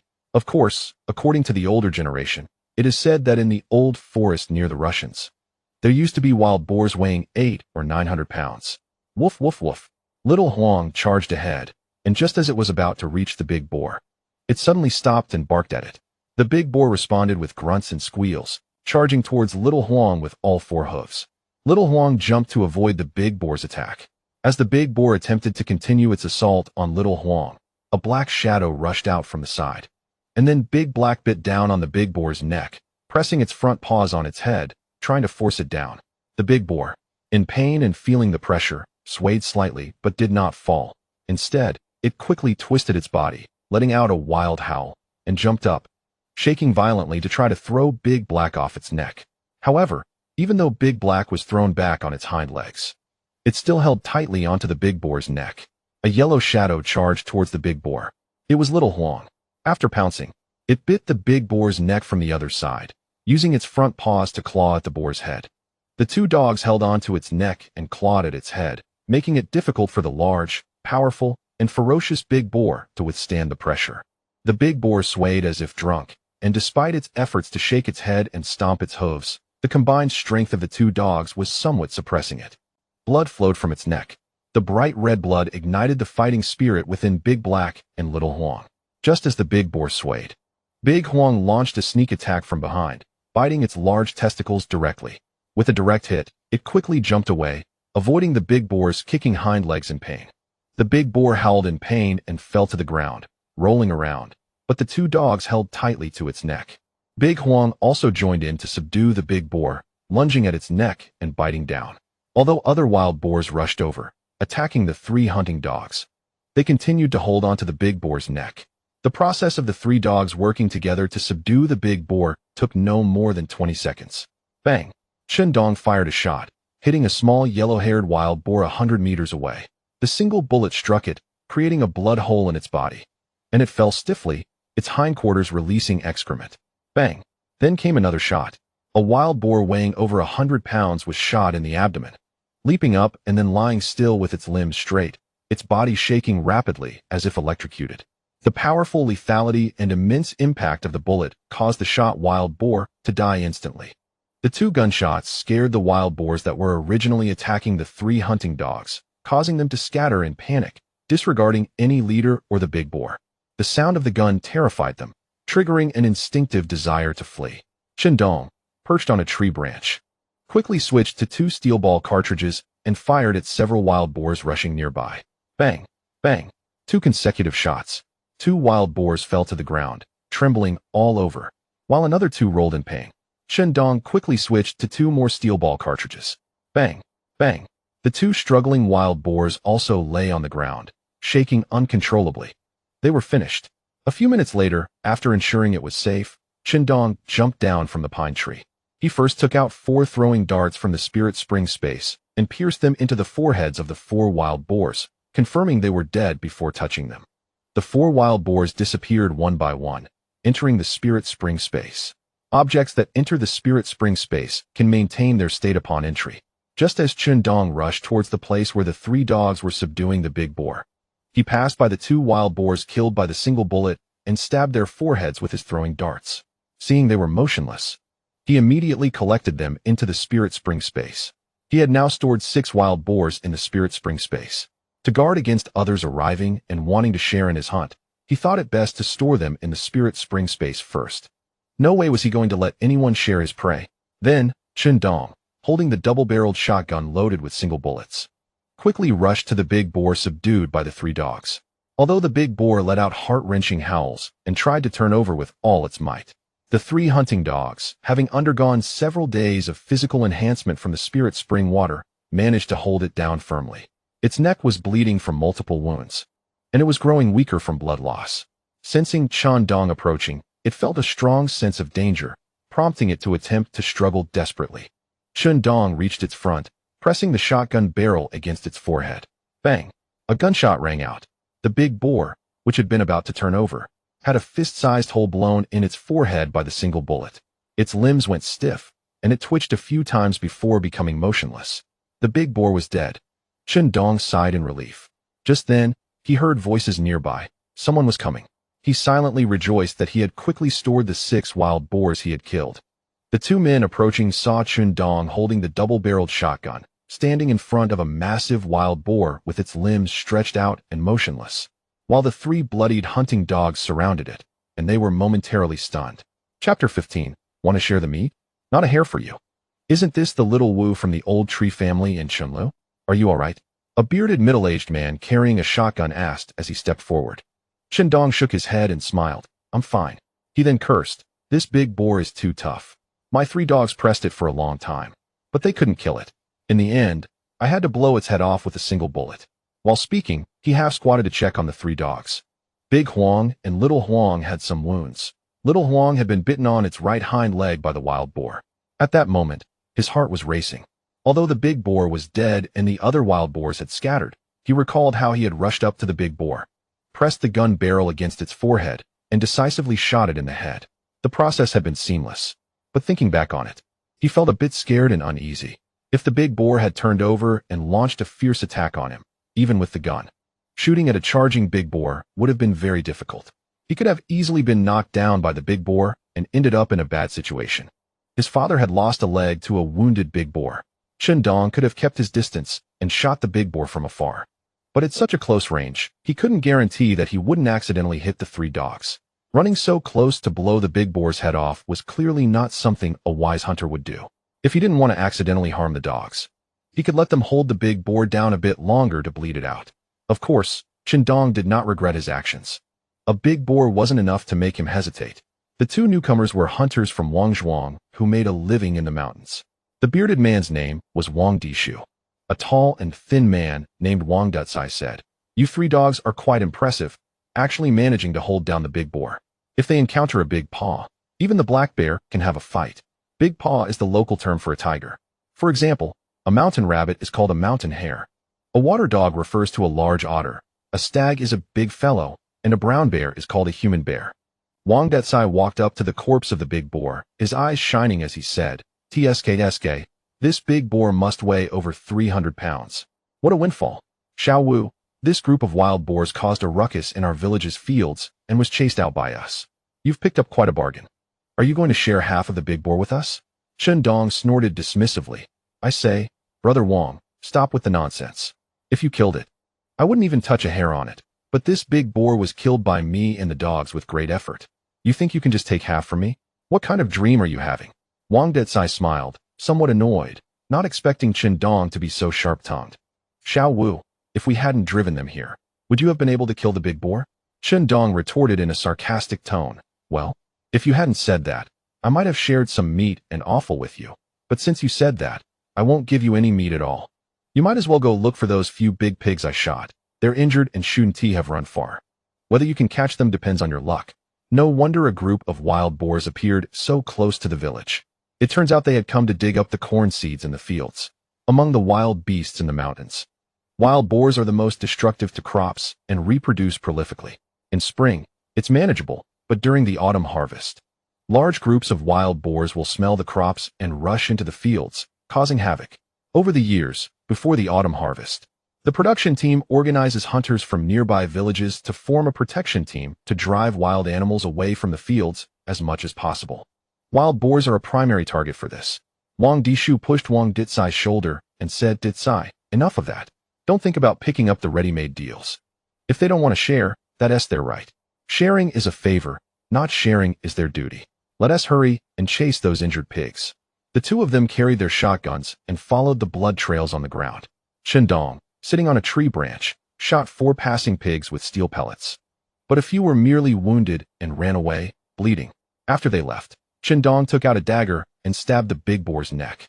Let it bleed. Bleeding makes the meat taste better. Of course, wild boar meat is tougher compared to domestic pork, and some male wild boar meat can be quite gamey. Some people even call wild boar meat gamey pig meat. However, a few-month-old wild boar has a good texture, not much different from domestic pigs. The other 6 pigs Chendong killed were all large. More meat means more money. Although wild boar meat is tough, it still sells quickly at the market because it's cheaper. The price of pork at the supply and marketing cooperative in town is 90 cents per pound, and you need meat coupons to buy it. In rural areas, each household usually gets only 1 or 2 pounds of meat per month, and in months like this, each household might only receive 1 pound of meat coupons. This is mainly because many pigs were slaughtered right after the new year, and the newly brought-in pigs are too small for slaughter, leading to a tight supply of meat. Even with coupons, you might not be able to buy meat at the cooperative. Wild boar meat can be sold at the market at a price lower than domestic pork, and it doesn't require coupons. As for the toughness of wild boar meat, having meat to eat is already good enough. Who has the luxury to be picky? As fresh blood gushed from the boar's neck onto the ground, Chendong waved his hand, signaling the 3 dogs to drink some. The 3 dogs drank the blood as if it were cool water. Chendong skillfully sliced open the belly of the big boar.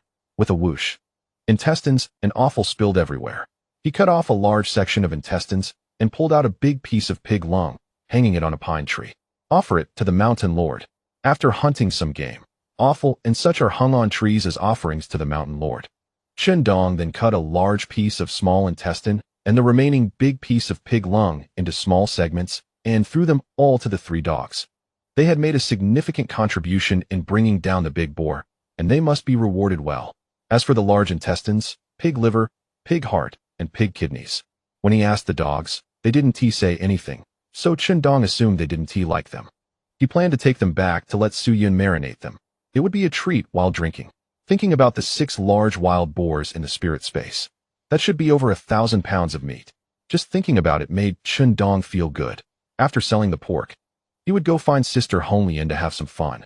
After removing the offal, the spilled blood, and the excrement from the belly, the big boar, once processed, weighed about 250 to 60 pounds. Just as he was finishing up with the big boar, Wang Dishu returned, and besides the 2 of them, there were 5 others from Wang village. Xiao Wu, we didn't catch up to the injured wild boars. Considering our hard work, can you share some meat with us? Wang Dicai stopped pretending and directly asked for a share of the meat. Chendong smiled and said, you didn't catch up, that's your own issue. What does that have to do with me? Oh, you can't hunt properly and didn't get any prey, so you come asking me for meat. Don't you feel embarrassed? Want to share my meat? Not a chance. Hey, you're being unreasonable. It was us who drove the wild boars here, allowing you to kill the big boar. Sure, you killed it, but we contributed too, right? Even if it's according to the work points, we should get something, said a tall, thin man from Wang village angrily. Another man nearby chimed in, exactly. We may not have contributed much, but we did contribute. You're not even willing to give us anything. How did your family teach you? Chendong would not be intimidated by them. He retorted nonchalantly. I've been hunting with my dad since I was little. That's how he taught me. Wild beasts in the mountains are unowned, even if someone injures them. If they run away and someone else kills them, then it belongs to whoever killed it. Didn't your elders from Wang village teach you that? Or did they teach you to steal from others when they catch prey and demand meat? You are the unreasonable ones. If you really want to talk about it, should we go to the police station and discuss this? Ridiculous. He wouldn't indulge them. Wanting to share his pork was impossible. If they had approached him politely, saying they had chased for a long time without success and were just craving a bit of meat for a treat, Chendong might have shared some offal with them.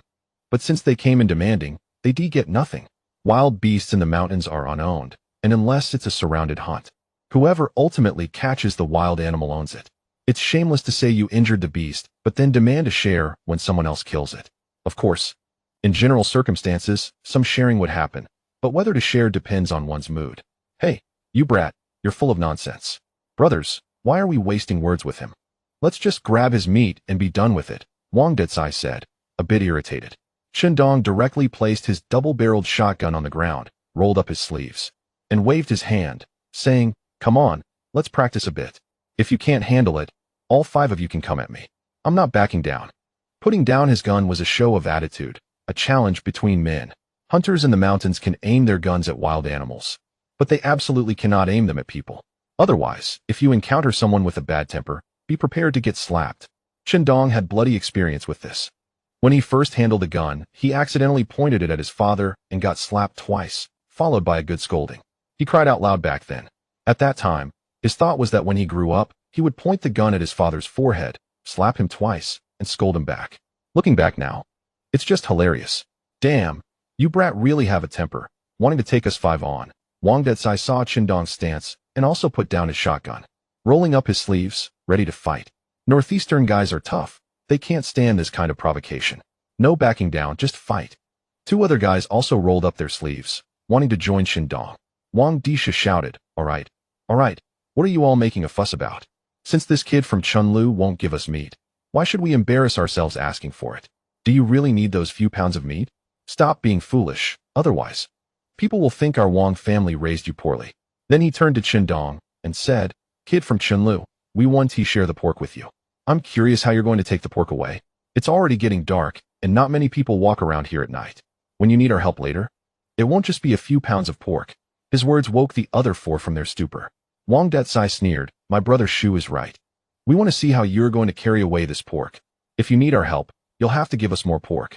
It was already 6 in the evening. The sun had set, and it was getting a bit dark. This place was about 3 or 4 miles from Chunlu village. Although the mountain path wasn't particularly rugged, generally, no one would come around this time. The big boar that Shindong had handled weighed around 240 to 50 pounds, adding the intestines and other organs. It must weigh around 270 to 80. Shindong couldn't carry it away alone, unless he found someone to help. If he wanted to transport more meat home, he could only ask for their help. Shindong smiled faintly. "How I move it is none of your concern." Under their watchful eyes, Shindong first tied the pig intestines and heart, along with the previously hunted game, into 3 bundles and hung them on the backs of the big black dog, the big yellow dog, and the little black dog. Then, in front of the 5 dumbfounded onlookers, he lifted the gutted big boar, placing a snakeskin bag on his chest, with the boar's body pressed against him. He managed to carry the 240 to 50 pounds of boar like that. The 3 dogs carried about 20 to 30 pounds each without any sign of discomfort. This weight was nothing for them after drinking the spirit spring water for a few days. "You all stay here and smell the meat. I'm going back to stew some meat and drink some wine," Shindong chuckled, then walked past the stunned 5 while still carrying the boar, throwing in a parting shot. "I'm not underestimating you 5. Fighting you is like hitting a sandbag." The weight of 200 to 50 pounds felt manageable to him. It wasn't too heavy. He could walk a few hundred meters without much issue. The spirit spring water was incredible. After just a few days, his physical strength had increased so much. If he kept drinking it, wouldn't he ascend to the heavens? Of course, this was just Shindong's thought. Based on some information he received when he got the spirit spring space, he knew that the initial changes from drinking the spirit spring water were significant. However, later on, the changes would only be described as subtle, because when the body reached a certain limit, further improvement would be very slow. Damn it. This kid just walked away carrying over 200 pounds of boar without saying a word? One person reacted. Another nearby shook his head, somewhat shocked. "This kid is so strong, just like a calf." "Damn, this brat is really strong, but isn't he being too cocky? He says he can take on all 5 of us like we're sandbags," Wang Ditsai said, irritated. He was somewhat impressed by the sight of Shindong carrying the boar. Wang Dishu gazed deeply at Shindong's retreating figure and shook his head. "No. This kid isn't showing off. He is serious. He is really strong. When he said he wanted to take us on, I felt that aura from him, just like I felt from some seasoned veterans." Shindong, carrying the boar, walked a couple of 100 meters and, after storing the boar and the bag in the spirit spring space, reached a small valley when he saw 2 people walking out from the side. These 2 were his cousins from his family's courtyard. He took out the boar and the bag and called out, "Big Min, Samlin, lucky to see you. Help me out here." Shindong, with the boar on his shoulders, shouted to the 2 not far away. Upon hearing Shindong, the 2 turned to look.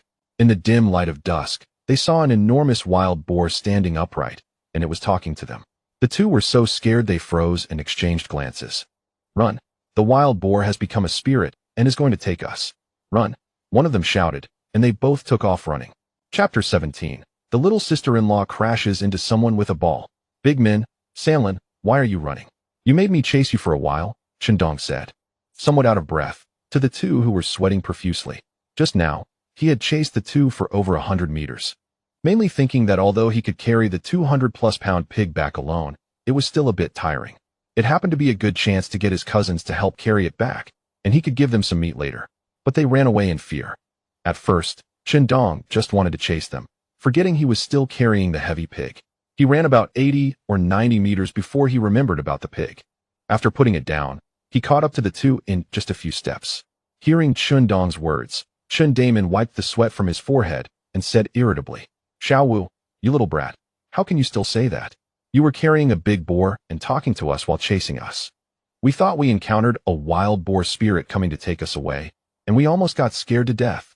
Sanlin also wiped the cold sweat off his brow, cursing. Xiao Wu, scaring people can kill. Today happens to be the 15th. With you carrying such a big wild boar, we thought it was a spirit coming to claim us. The spirit referred to some mythical creatures in the mountains according to local folklore. In the northeastern mountains, not only were there legends of foxes, badgers, and other creatures, but also stories about black bears, wolves, toads, wild boars, etc. The spirits that have cultivated themselves into entities want to break through their boundaries and then take a crooked path. They ask for a title from some lucky people they encounter on a full moon night. They open their mouths to ask, do I look like a person or something else? As soon as the person responds, they borrow that person's fortune. Of course, different places have different versions of the legend, and even between neighboring villages, the legends can vary. Hearing the conversation between the two, Chendong couldn't help but chuckle. Big brother Min, brother Lin. You two are so timid. I've been calling you like this, and you should have seen me by now. All right, enough of that. I just happened to run into you two. Why don't you help me out and carry this back? Once we're home, I'll give you some meat. Chendong knew not to blame them for being timid. Half of his body was nearly inside the pig's belly, and his head seemed to be popping out from the cavity. It really looked like a big wild boar walking upright. Plus, it was evening, and the light was dim. It's no wonder they were confused. Even others who didn't know the situation would certainly be puzzled. In fact, if it were someone with a weak heart, they might even be scared to death. Hearing Chendong mention giving them some meat, their eyes lit up. There was meat to eat. So, the three of them carried the 200-plus-pound wild boar back to the village. With someone helping him, Chendong found it quite easy to carry it. However, Chen Damon and Chen Lin were exhausted from carrying such a heavy load. With over 200 pounds to lift among the three of them, how could it not be tiring? Well, seeing Chendong looking so relaxed, and remembering that he said he had been carrying this big boar for over a mile, they hurriedly praised him for his strength. This made Chendong secretly think, you two brothers shouldn't praise me for having the strength of a bull or horse. In the future, in the internet age, bull and horse aren't good terms. Wow, Xiao Wu, you're amazing. You actually caught a big wild boar. Incredible, incredible. Xiao Wu, your luck has been too good these days, going into the mountains to hunt and always coming back with something. Today, you even caught a big wild boar. You're like a little cow, so impressive. Wow, this wild boar is really big. Xiao Wu, give me a few pounds of meat to try. I haven't eaten meat since the new year. Who asks for meat outright like that? Xiao Wu's hunting is hard work. Asking him for meat like that. Don't you have any shame? Exactly, it's not easy for him. You can't just eat for free. Xiao Wu, are you selling the pork?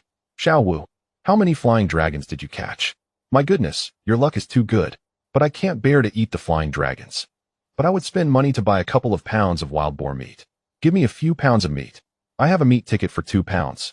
But there is no pork at the supply and marketing cooperatives in town or county. What good is a meat ticket? The kids haven't eaten anything oily lately, and they dreamed of gnawing on my hands like pig hooves while sleeping. At this time of year, it's tough for us villagers to buy meat from the supply and marketing cooperatives. All the meat has been eaten by the leaders who are connected to the cooperatives. There is none left for us.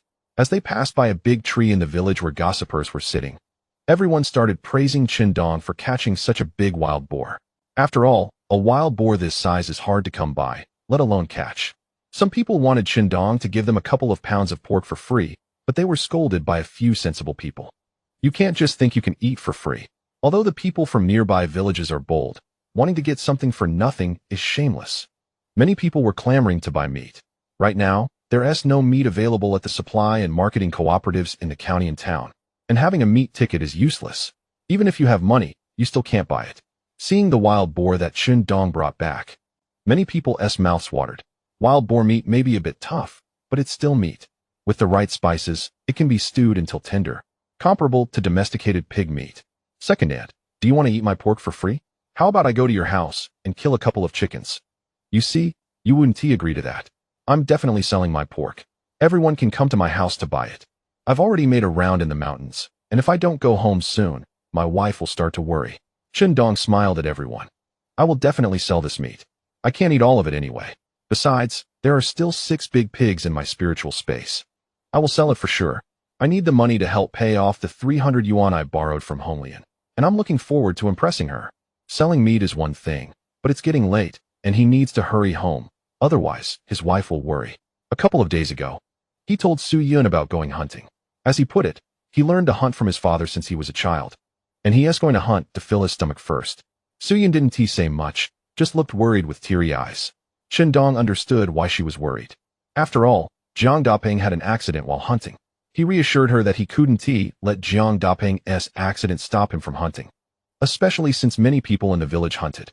However, he did say that once he made enough money from hunting to fill their stomachs, he would consider other things to do so that Su Yun wouldn't worry. Su Yun nodded, wiping her tears, saying it was okay. Brother-in-law, you must come back. My sister is worried sick about you not returning so late.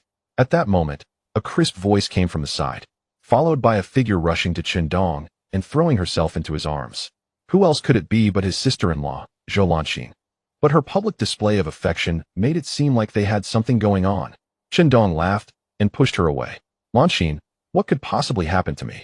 Not only am I fine, but I also caught a big wild boar. This boar can sell for 100 or 200 yuan. This girl, so young, actually crashed into someone. Chapter 18, Wife, hurry up and praise me. Haha, Lanxin, aren't you also very concerned about Xiao Wu? Xiao Wu's sister-in-law. It seems you care about him a lot. Lanxin, Xiao Wu went to find Wang Zhuang's Wang Matzi to break off the engagement. Is there something between you two? Haha, haha, Lanxin, do you like your brother-in-law? Xiao Wu, now that you're so good at hunting, you can definitely feed both of your sisters well. Xiao Wu, I want to discuss something with you. How about letting your sister-in-law go on a blind date with my nephew in town? My nephew is quite a handsome guy. Many older men joked around with Zhou Lanxin in a teasing manner. Zhou Lanxin blushed, feeling her face burning, and fiercely retorted, You old men and women. Stop making such jokes. Don't you have any shame? And I don't need you to find me a partner. I'd rather stay single than get married. Her words made those country folk laugh even harder.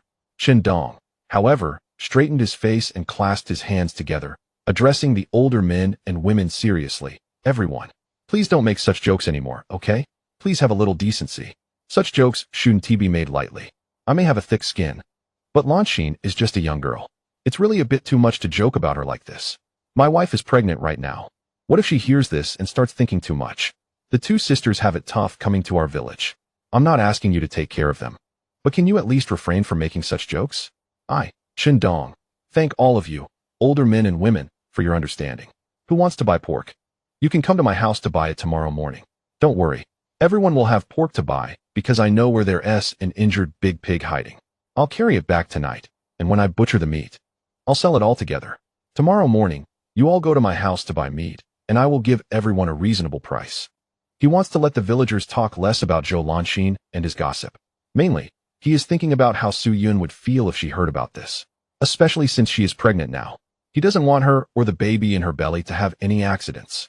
Although Su Yun agreed to let him team up with his sister-in-law, it's not the same with his younger sister-in-law. Thinking about it with both sister-in-laws together is possible.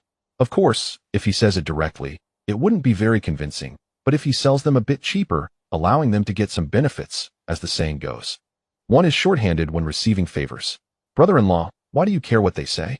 Let them talk. Zhou Lanxin tugged at Chen Dong's hand and spat softly in annoyance. Chen Dong shook his head and smiled. They are my elders, my aunts and uncles. I can't ignore them. You and Su Yun are my family. I can't just disregard it. So, I don't want everyone to be unhappy over some jokes. It's unnecessary. You still have the nerve to say that? It was you who bumped into people while showing off, Zhou Lanxin replied. Seeing everyone, it's natural they would joke about it. Can't you go home and let me see your show off? An old man with graying hair said, Xiao Wu is right. Everyone, don't make jokes about Xiao Zhou anymore. Xiao Wu's family is pregnant, and such jokes can easily lead to trouble. Exactly, exactly. I've told you, don't make jokes carelessly. It can annoy people. Another old lady scolded the crowd.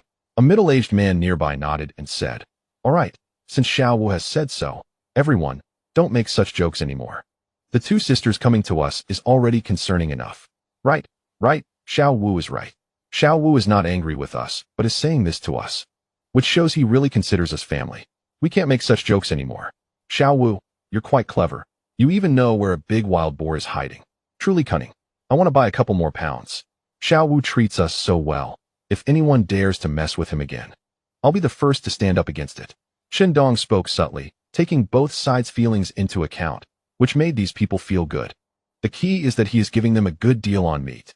Sis, my brother-in-law is back and brought back a big wild boar weighing 200 to 300 pounds, not to mention over 20 flying dragons, wild chickens, and pine chickens. My brother-in-law is really amazing. Zhou Lanxin ran home excitedly and said to Su Yun. After hearing her words, Su Yun was momentarily stunned and quickly asked, Your brother-in-law caught so much? He even got a wild boar? Is he hurt? As she spoke, her brows furrowed, and her face showed undeniable worry. Zhou Lanxin shook her head like a rattle drum. No, my brother-in-law didn't get hurt at all. He's just fine. He even scolded a lot of people for me. When she mentioned how Chen Dong scolded many people for her, her eyes sparkled. Su Yun frowned again and quickly asked, What happened? Who did he scold? Zhou Lanxin then vividly detailed the jokes the others made and how Chen Dong responded to them. Your brother-in-law has really changed. In the past, he definitely wouldn't have said such things, Su Yun said, nodding seriously. She graduated from high school, and, if it weren't for the natural disaster in her hometown, she would probably have participated in the college entrance examination. As an intellectual, she could sense the changes in Chen Dong's speaking style from his recent conversations. He seemed a bit reckless, but he was logical in his speech and actions. At that moment, Chen Dong's voice came from outside the yard. Wife, come out quickly and see what I got. Su Yun hurriedly walked out of the room. In the dim light, she saw Chen Dong and two brothers bringing a huge wild boar into the yard. Following him, the three dogs were also carrying things. Besides Chen Dong and the two brothers carrying the boar, Chen Laoshu was limping behind them. Su Yun lightly pushed back her disheveled hair and smiled as she approached Chen Dong, head of the family. I've already heard from Lanxin that you caught a big wild boar. Then, with a smile, she graciously greeted Chen Laoshu. Dad, you're here. Have you eaten? If not, come in and have something. Chen Dong then said to Zhou Lanxin in annoyance. Lanxin, why are you so fast with your mouth? I was planning to give your sister a surprise. Wife, look at the big wild boar I caught. You should praise me. Chen Dong raised his eyebrows, looking proud. But his pride didn't last long as he was directly pinched on the ear by his father. You brat, why are you so talkative? Hurry up and eat. Deal with the pig and everything. If you don't handle it well, are you going to sell it with hair on it tomorrow? Xiao Yun, I've already eaten. I heard Xiao Wu caught a big pig, so I'm helping to clean it up. I'll go call your mother to help boil water later to remove the pig's hair, while trying to show off. Chen Dong felt a bit frustrated by his father's interruption, recalling childhood thoughts of wanting to point a gun barrel at his father's forehead and slap him twice. Chapter 19. Father's scolding of Chen Dong. Brother-in-law, you even caught so many flying dragons. Xiao Wu, you're impressive. Did you catch so many flying dragons because they were nesting? After the three put down the big boar, the things carried by the three dogs were also taken down. Seeing the live and dead 24 flying dragons, Zhou Lanxin and her two cousins couldn't help but praise repeatedly. In addition, Chen Dong also caught several wild rabbits and pine chickens. This hunting trip was truly a bountiful return. He gave each of his cousins 3 to 4 pounds of pork, plus 2 to 3 pounds of pig offal, and after eating, the two left wisely. Would they stay and eat at someone else's house and then help? Originally, they asked if they should help carry the injured wild boar from the mountain back, but Chen Dong said he would handle it himself. The implied meaning was that this was Chen Dong's South secret hiding place, and he didn't want anyone to know. Mountain people understand this rule. For them, some places are secret spots. For example, if someone often goes into the mountains to pick mushrooms and knows where the mushrooms are plentiful, they wouldn't tell others about that spot. Wife, Lanxin, stew 2 flying dragons. Later, my father and I will drink a couple of cups, Chen Dong said with a smile. Zhou Lanxin's eyes sparkled as she nodded. Okay, I'll go boil water now. Chen Laoshu said impatiently. Xiao Wu, stop showing off. You caught a bit of stuff? And you're acting like you're on top of the world. A flying dragon sells for $4 to $5 if you sell it for money. Can't you buy some things for your family? Chen Dong shook his head and laughed. Dad, it's not about that little bit. Life isn't just about pinching pennies. You need to learn how to live. Chen Laoshu shook his head. I'll go call your mother to help. Suyin said, Dad, let Lanqing go. She runs fast. Lanqing, go call my mother over. Zhou Lanqing pouted but nodded. Okay, I'll go get Annie. Take a dog with you. It's already late. And having a dog with you is safer, Chen Laoshu reminded. In this era, once it gets dark, it can be pitch black, and anything can happen. Chen Dong patted the two dogs, Da He and Da Huang. You too, follow along. Tomorrow morning, I'll feed you well. Da Huang and Da He, hearing what Chen Dong said, wagged their tails excitedly and obediently followed Zhou Lanqing out. These two dogs, it's only been a few days, and they've been trained to listen to you so well, the old man said with a hint of annoyance, and there was even a trace of jealousy in his tone. Chen Dong chuckled. Dad, how can it be the same? I treat them well every day with good food and drinks, while they can only eat soup and water with you all day. What nonsense are you talking? Dogs don't mind if the family is poor, the old man retorted. Chen Dong, a bit cheeky, replied, Dad, then why do they listen to me so well now? Su Yin interjected, Dad, why don't you sit in the house for a while? I made potato stew with pine chicken, and there is some liquor at home. I'll boil some water and prepare 2 flying dragons for you two to enjoy. The old man waved his hand. Xiao Wu, let us skip the drinks. We still need to pluck the pig hair and cut the meat. Since we're selling meat, we need to do it properly. After Su Yun went into the inner room, Chen Dong noticed his father staring at the cannonball-sized testicles in the snakeskin bag on the ground. So he walked over proudly and said, Dad, how about it? Did I handle this well? You brat, still have the face to show off. Next time you go hunting, tone it down a bit. Think about your wife and the baby in her belly. Did you get this cannonball by walking up to it and blowing its head off with a single bullet? How did I teach you? Hunting isn't about bravado. It's about getting a meal from the mountain god, so you need to keep your courage inside, not rush in with heat of the moment. The old man said seriously, his eyes shimmering with emotion. As someone who has hunted all his life, he could tell how the prey died just by looking at the bullet hole on its body. There was a fist-sized blood hole at the back of the cannonball. From the direction of the wound, he could tell that this effect was caused after getting close. Hey, Dad, I just saw 3 dogs dragging the cannonball and couldn't move it, so I thought I should go up and, for safety, fired another shot. Chen Dong nodded earnestly. From his father's serious words, he could feel a father's concern for his precious son. The old man continued with a stern tone, if it were a wild boar. That is one thing. But what if you encountered a bear? Would you just walk up because you saw the dogs couldn't drag it anymore? If you dared to step forward, the bear would just flip over and pin you down to eat you. The bear is also a brown bear, larger and more aggressive than a black bear, and it has a higher intelligence, with some actions being very deceptive. For instance, after spotting a person from afar, it might stand up and wave, making an unsuspecting person think it's friendly and approach, only to be ambushed. Additionally, both brown bears and black bears have a habit of playing dead. Hunters might think they've killed them, only for the bear to turn over and fight back fiercely. So, when hunting large animals in the mountains, it's best to ensure the prey is 100 dead before cautiously approaching. Then finish it off and collect the prey. Alternatively, if you're unsure whether the prey is dead or not, it's safer to shoot a few more times from a distance. You're right, Dad. I will definitely pay attention to this in the future. Chen Dong nodded seriously. After dinner, if you go to where the injured wild boar is hiding, go to Uncle Yu and bring back 2 big ones. If you can find the wild boar, split it in 2 and let the big ones carry it back.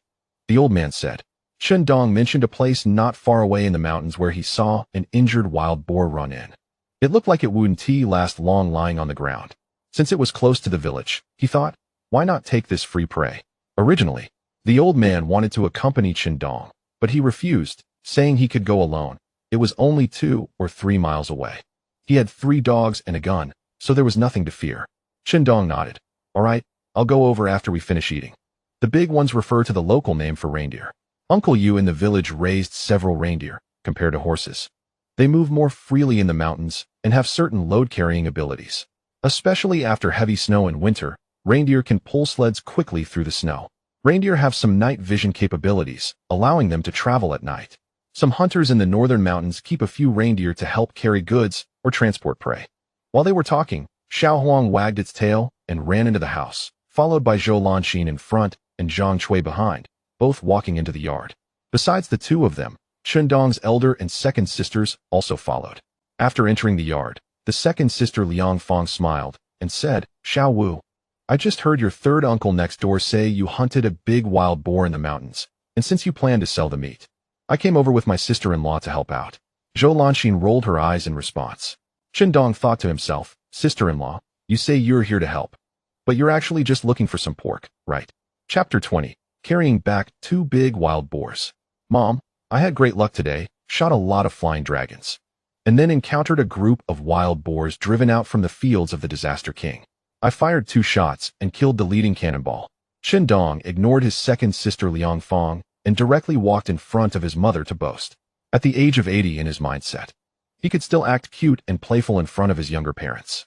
It felt quite happy to think about it. As for the elder and second sisters coming to help process the pigs, if they get some meat, then so be it.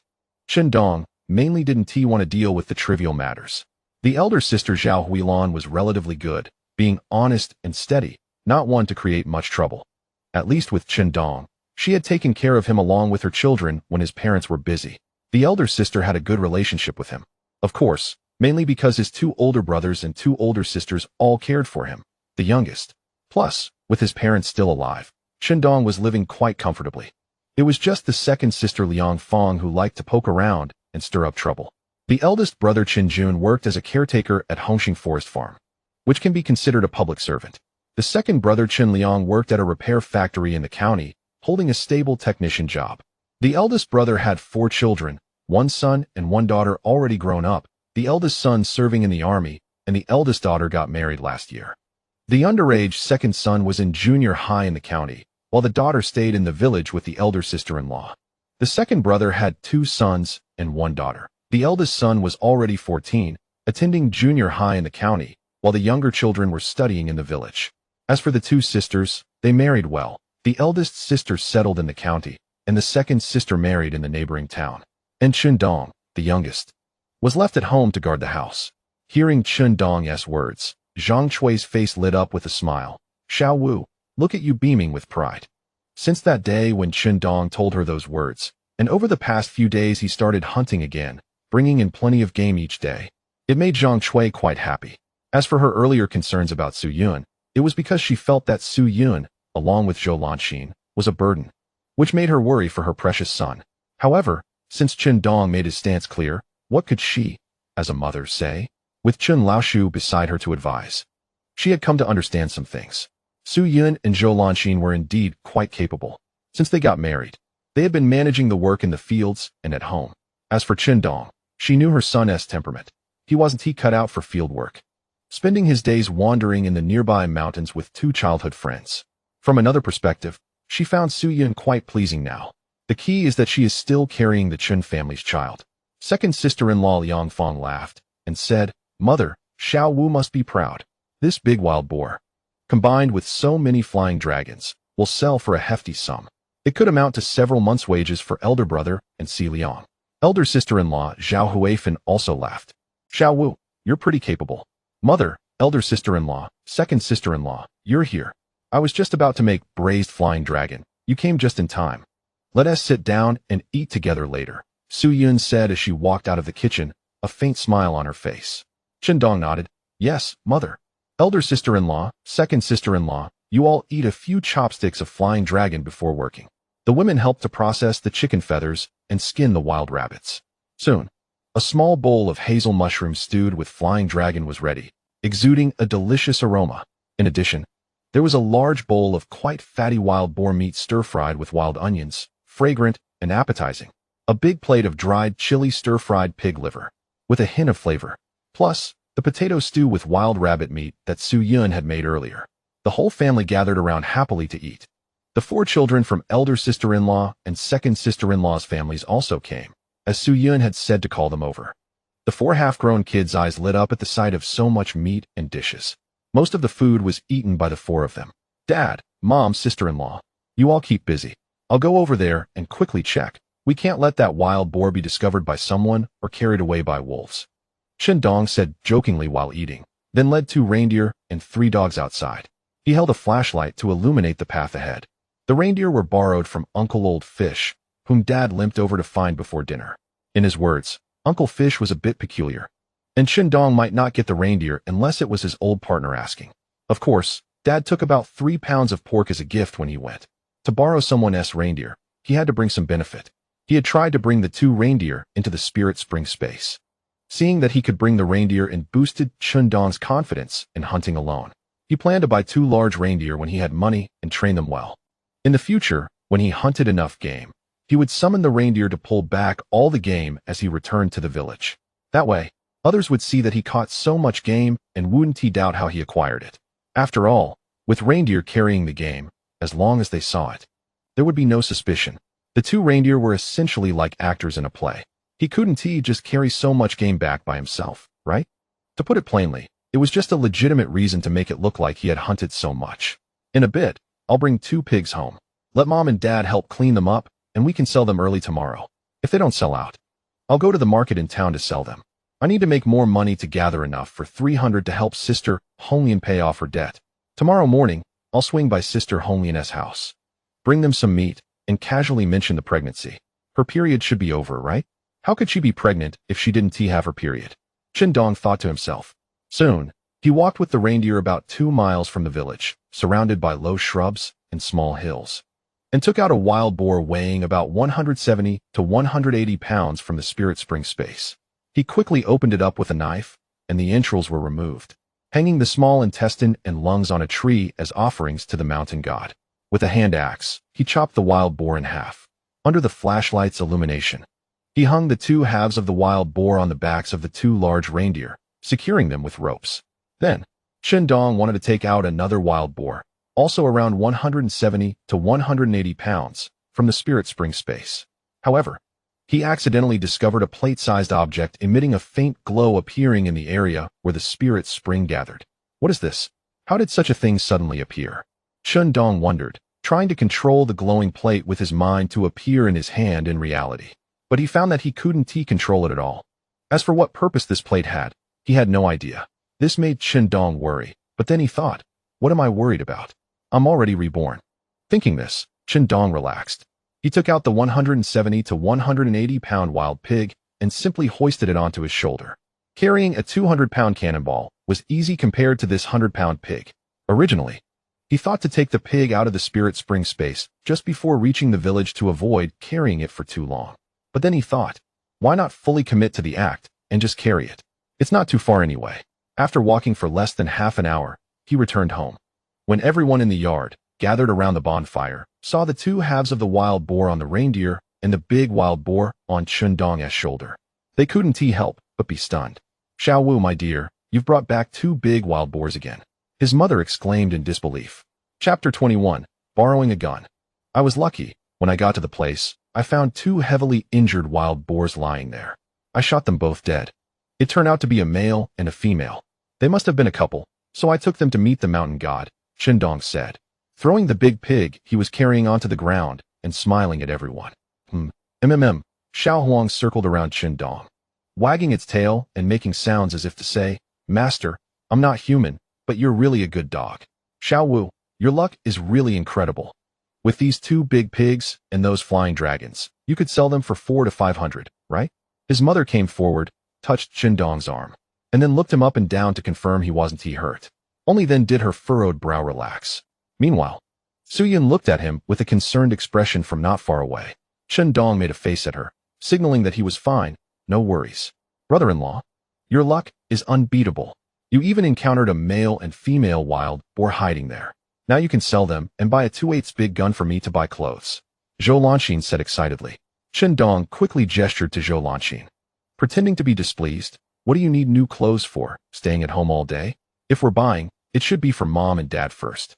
This girl, really, she knew very well that the old lady and second sister-in-law didn't like her, yet she still brought up buying new clothes in front of them. Wasn't that asking for trouble? Since I promised you new clothes, I'll definitely buy them for you. But if I agree in front of them, wouldn't that just make them angrier?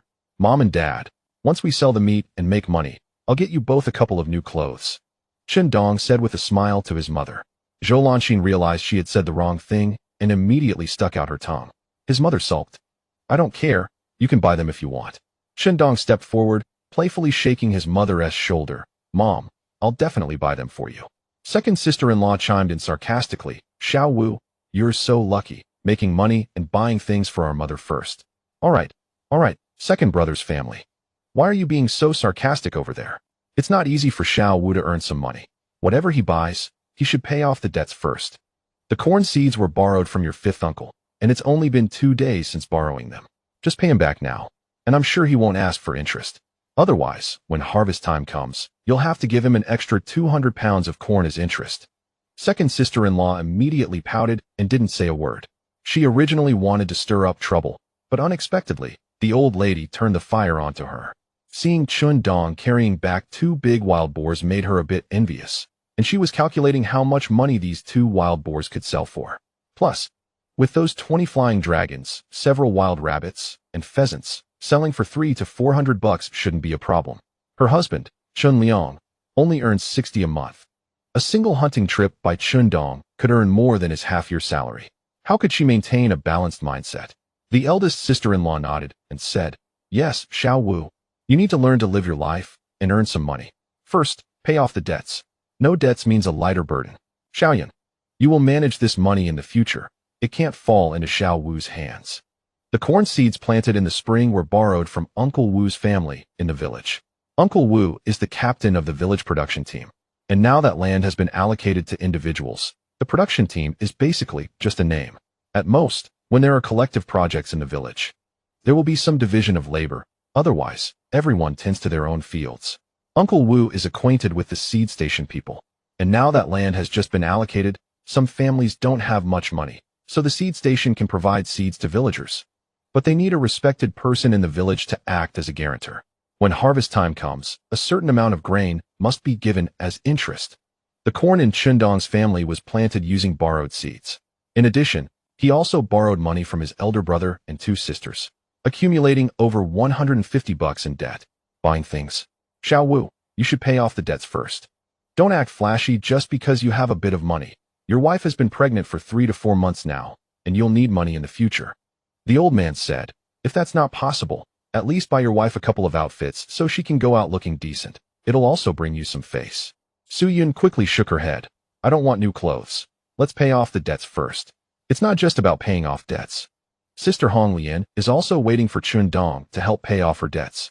Thinking of this, she felt a bit guilty.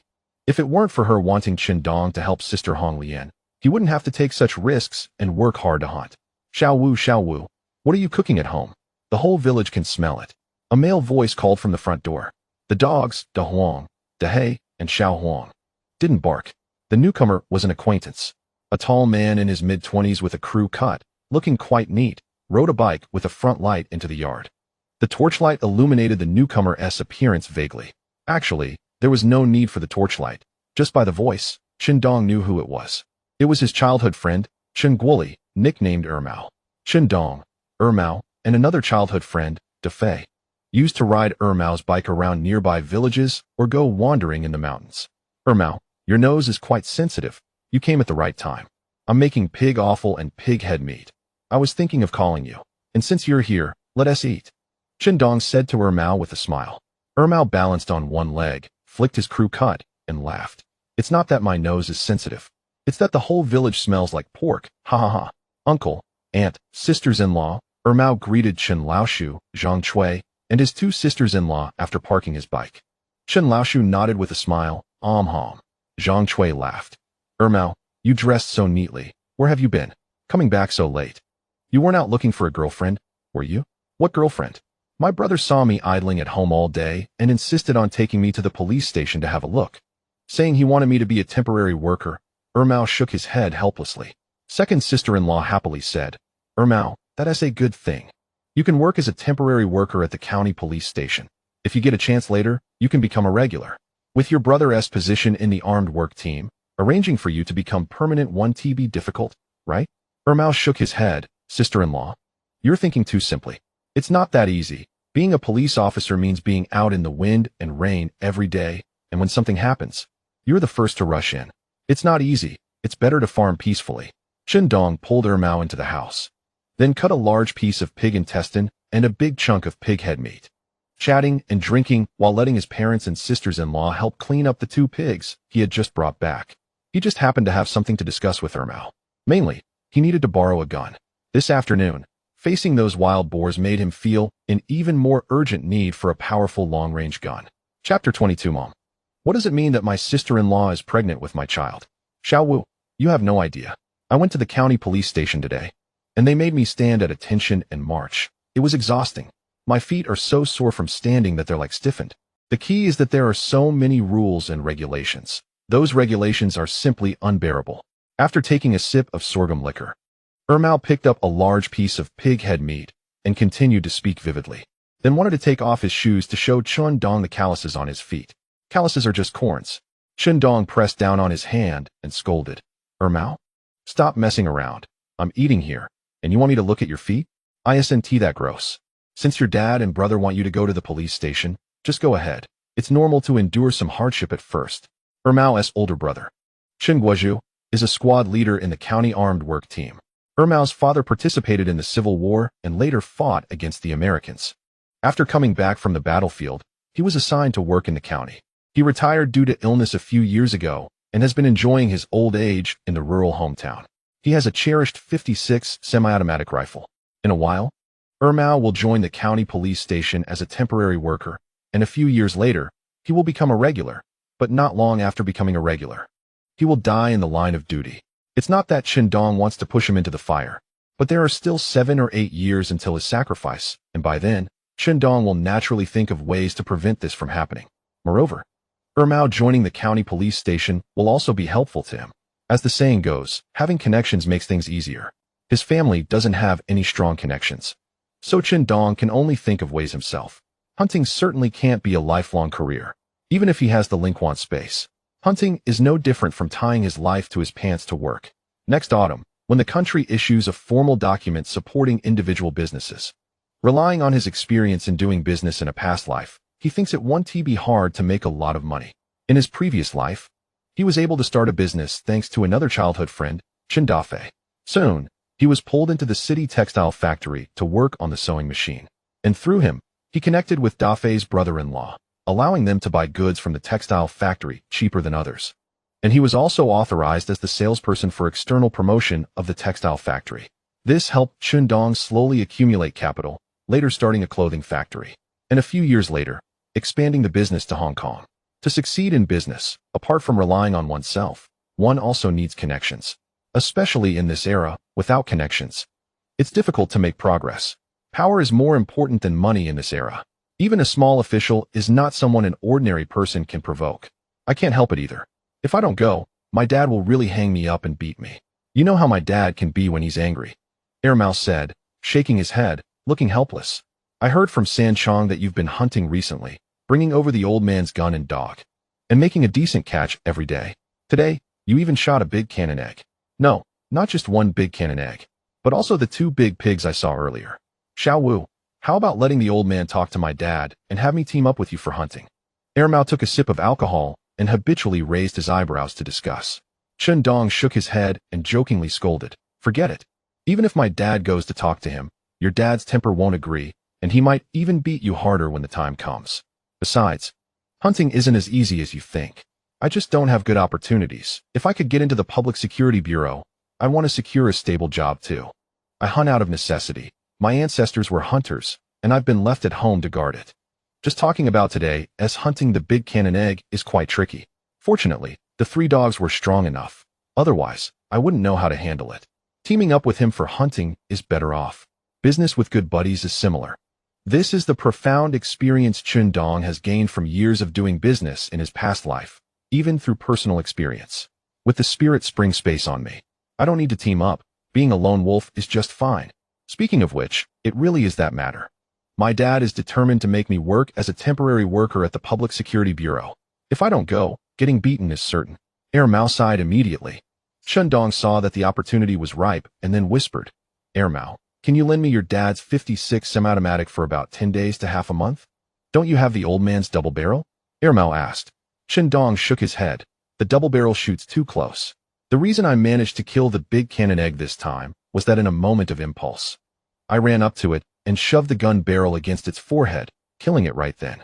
If I had a 56 semi-automatic with good visibility, I could shoot it dead from 100 or 200 meters away.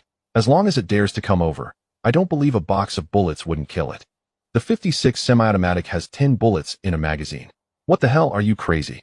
You ran up to the big cannon egg's front to shoot it in the head when your head got hot. You know how the old man got hurt, don't you? Are you trying to get yourself killed? Mao frowned and cursed. Dong scratched his head. My dad scolded me for this too.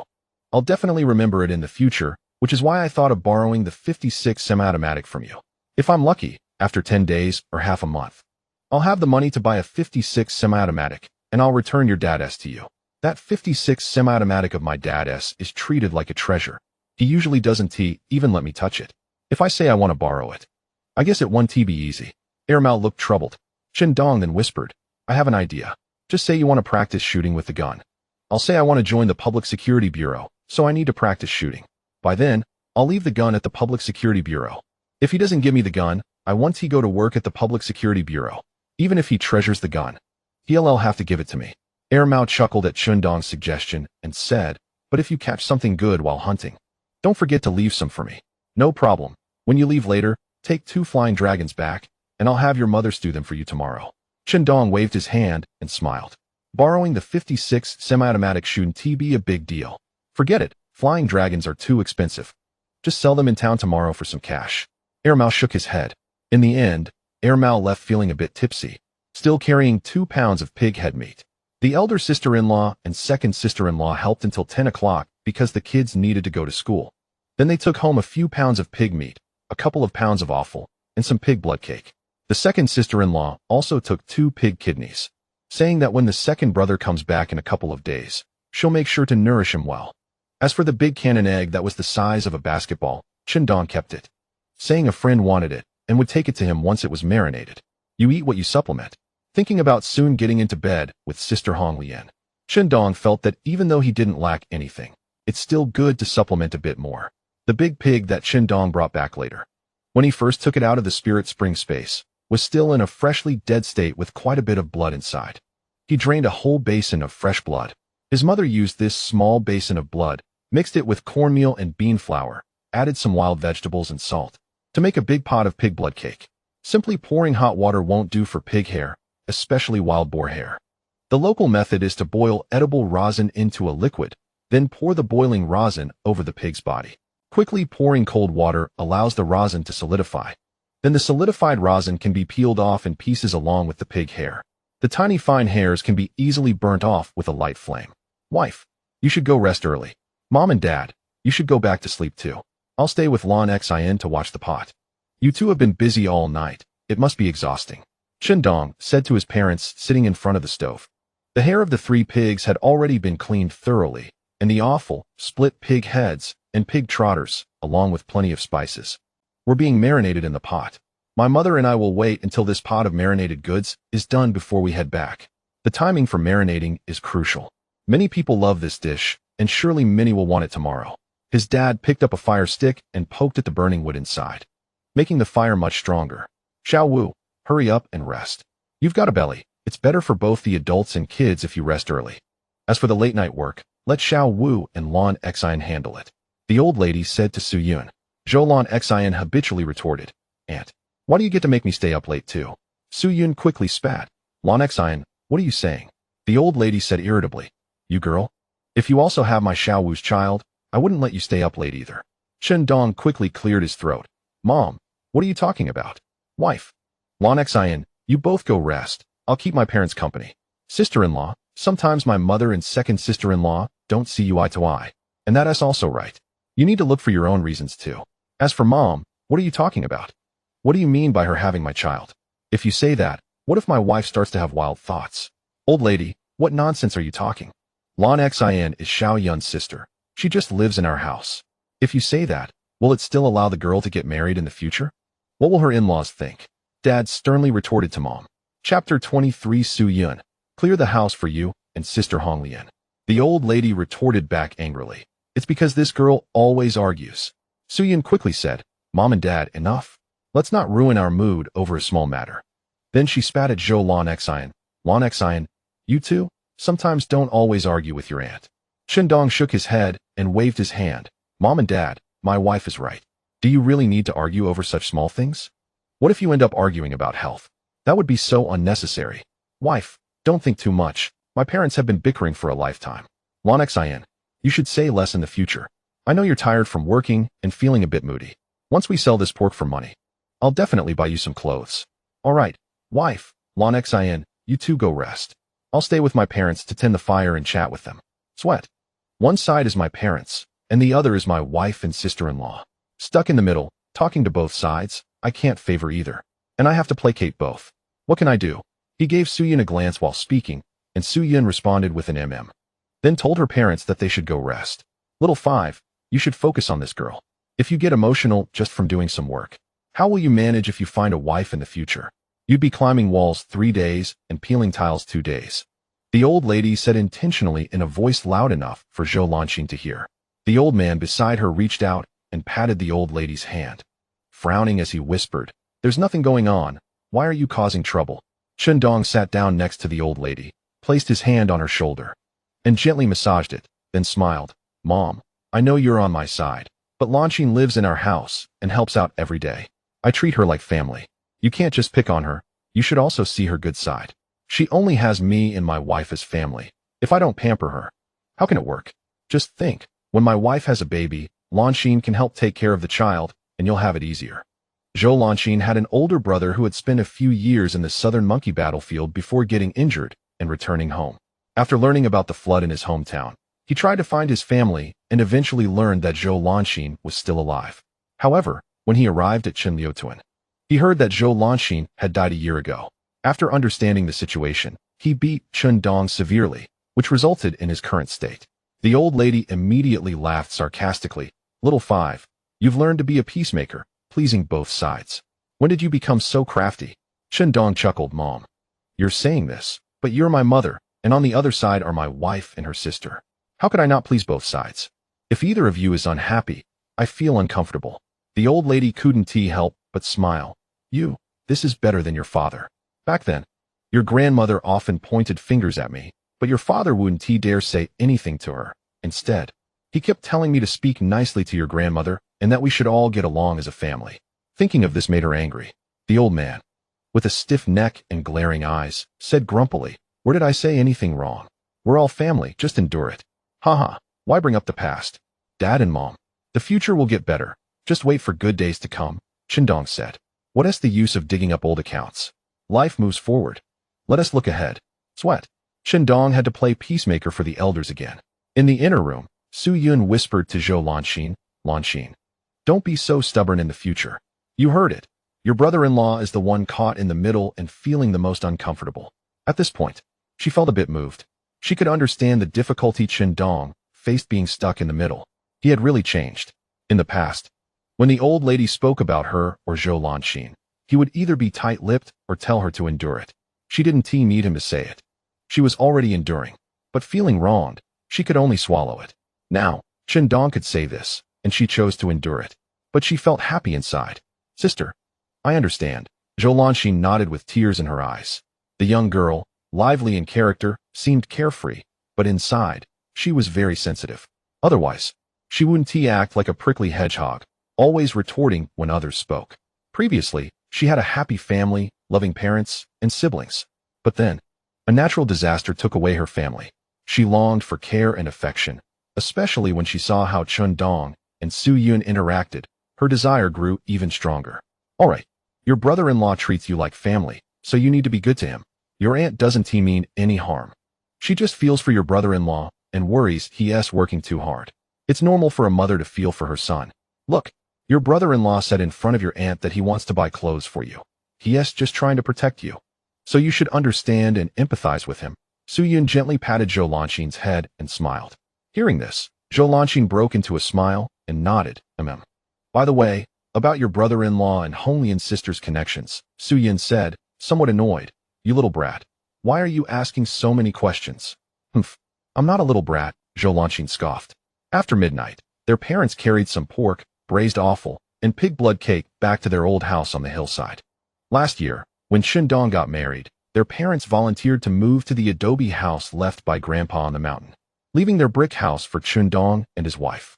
Originally, the old couple discussed with the elder and second brother about buying a 3-in-1 for Chundong and his wife. However, it was opposed by the elder and second sisters-in-law, saying that a few years ago they pooled money to build the brick house for their parents, and now it was left for Chundong and his wife to live in. So why should they contribute to buy a 3-in-1? That would mean their two families would support little Five and his wife for life, giving them everything. Their parents couldn't be so biased. Before, when little Five wasn't married, it was okay to treat him a bit better, but now that he has started a family, it's a different story. How could they still be so biased? Thus, the matter was left unresolved. Even the easygoing and steady elder sister-in-law raised objections when it came to such matters. As she said, whether they lived well or poorly in the future was their business. After their parents left, Chundong tidied up a bit and then climbed into bed. After he brought back the two pigs, he washed himself with hot water and rinsed his hair. Just as he got into bed, Su Yun turned over and asked, "Wife, why aren't you asleep?" Su Yun's gentle voice had a hint of hoarseness. "I woke up when you came in. Were you busy?" Chundong nodded. "I finished up, and my parents have left. Tomorrow morning, we'll start selling meat. I hope we can sell most of it in our village. It'll be quicker when I go to town to sell it. Once we have the money, I'll buy you something good at the supply and marketing cooperative. What do you want to eat?" Su Yun shook her head. "No need to buy anything. Just by launching a set of clothes since you promised her." Chundong smiled. "All right, I'll see what to buy for her at the supply and marketing cooperative tomorrow." "It's hard for you being stuck in the middle," Su Yun said. Chundong shook his head and smiled. "What are you saying? It's what I should do. Once I earn more money, my parents won't have any issues. And then my second sister-in-law won't be able to cause any trouble. Many issues arise from a lack of money." Su Yun took the initiative to hug Chundong, burying her head in his chest, and softly said, "Dear, hunting is tough for you. Please be safe while hunting in the mountains." A few days ago, when Chundong told her he would be hunting to earn money for a while, she showed concern, and he assured her not to worry. He would be careful. He inherited his father's skills and aimed to earn more money first, after which he wouldn't have to hunt anymore. He also said that in anything one does, there's no real safety. Sometimes, walking by the roadside, one could get struck by lightning. Life is like that. If you're afraid, you can only stay at home and starve. Su Yun nodded and then nestled closer to Chundong. "Tomorrow, I'll go to Honglian's house to deliver some meat. If there's enough money, I'll give them 300 yuan since I promised." Chundong held Su Yun and said, "Got it." Su Yun replied, then hesitated and said, "Honglian asked me to tell you that she'll find a chance to come over in the next few days. When she comes, I'll find a reason to take Lanxin out to do something, so I can free up the room for you and Sister Honglian." "Chundong, that's fine," Chundong said. "With a wife like this, what more could a man ask for? Looking forward to it. Tomorrow, I must eat the pig's ovaries to replenish my strength." Thinking of Sister Honglian's curvy and alluring figure, hugging my beautiful wife, and then thinking of the beautiful sister, I feel a bit guilty. But this is my wife's tearful request. What can I do? A night passed. Early in the morning, Chundong was still hugging Suyu while sleeping when he heard his father's voice outside. "Xiao Wu, hurry up and get up to sell meat. If you don't get up now, you'll miss the market." Chapter 24. Sister-in-law, brother-in-law, eat. Bang bang. It was only 5:30 in the morning, and the sky was still dimly lit. Dad and Chundong had already processed the pig hair and cleaned the pig meat, loading it onto the mule cart. The wild boar meat had been cut into long strips, making it easier to cut and allowing customers to choose their meat more easily. The mule cart belonged to Chen Laoshu, who had a mule named Lao Bai. The cart was filled with neatly cut strips of meat. In addition, there was a large basin with steaming braised pork feet and pork head meat. There was also a large basin of pig blood cake prepared by my mother. Bang bang. Bang bang. Chundong led Lao Bai, while Dad sat on the cart, banging a wooden block and shouting, selling wild boar meat and braised goods in the village square. As the cart moved, he continued to shout. Sitting on the cart was Zhou Lanxin, her hair in 2 braids hanging down her back, wearing a floral vest, a light yellow sweater, military green pants, and a pair of white rubber-soled shoes. My mother wore a dark blue scarf and a black cotton coat, with her hands in her pockets, sitting on the other side of the cart. It was April, and although the weather had warmed up, it was still a bit cold in the early morning and evening. Su Yun had originally said she wanted to come along, but Chundong refused, saying she should sleep well in bed. If she came out too early, his mother would surely scold him for making his pregnant wife get up so early. After taking a few steps with the mule, Chun Dong pinched a piece of pig intestine from the large basin, wanting to take a bite. But his mother smacked his back, saying, "You're greedy. We haven't sold anything yet, and you're thinking about eating." Chun Dong chuckled. "Aren't I a bit hungry this early?" His mother handed him a piece of pig blood cake, saying, "You know eating raw meat on an empty stomach can upset your stomach, right? Have a piece of pig blood cake to line your stomach." Chun Dong took the pig blood cake and started munching on it, then mumbled, "Lanxin, are you hungry? Should I get you a piece too?" Zhou Lanxin shook her head. "I'm not hungry, brother-in-law, you eat." However, she saw Chun Dong holding out a piece of pig blood cake to her. "Eat it, line your stomach. We'll probably be selling meat for a while." "All right." Zhou Lanxin smiled at Chun Dong. Chun Dong felt a bit hungry after eating a piece of pig blood cake, so he reached for another piece from the basin. He could clearly feel that he had been eating a lot these days. Perhaps it was due to his enhanced physique. He was consuming more energy. The three dogs were also like this. They had become quite gluttonous, eating 2 large bowls of wild vegetables mixed with corn porridge for every meal. Plus, these days he had been hunting, bringing back small game, and they had been eating the innards and bones. Otherwise, he wouldn't be able to satisfy these 3 gluttons. However, besides their improved physical condition, the 3 gluttons seemed to have also gained a bit of intelligence, especially the big yellow one, which could easily understand what Chun Dong wanted it to do and could command the other 2 dogs, Dahe and Xiao Huang, to do tasks. As for Dahe and Xiao Huang, they were developing in the direction of being reliable. The significant effect of the spirit spring water had already led him to plan how to improve his parents' health. There was an old well at his parents' home where they fetched water for cooking. He planned to drop some spirit spring water into the well, starting with 1 drop to observe the effect, then 2 drops or 3 drops, gradually increasing the amount and watching the effects on his parents. Once he had a good grasp of the effects and found no issues, he could let Su Yun start drinking water mixed with the spirit spring water. Although it felt a bit like treating his parents as guinea pigs for the sake of their long lives, Chun Dong felt he was quite filial. In the past few days, the small game he hunted had been exchanged with some villagers for cornmeal, money, or food coupons. Altogether, he had traded for about $20 worth of goods. Converted, that was more than what people working in the government earned daily. In the 1980s, the average wage for workers nationwide was about 40 to 50, while those working in government had slightly higher wages, around 70 to 80, or about 100.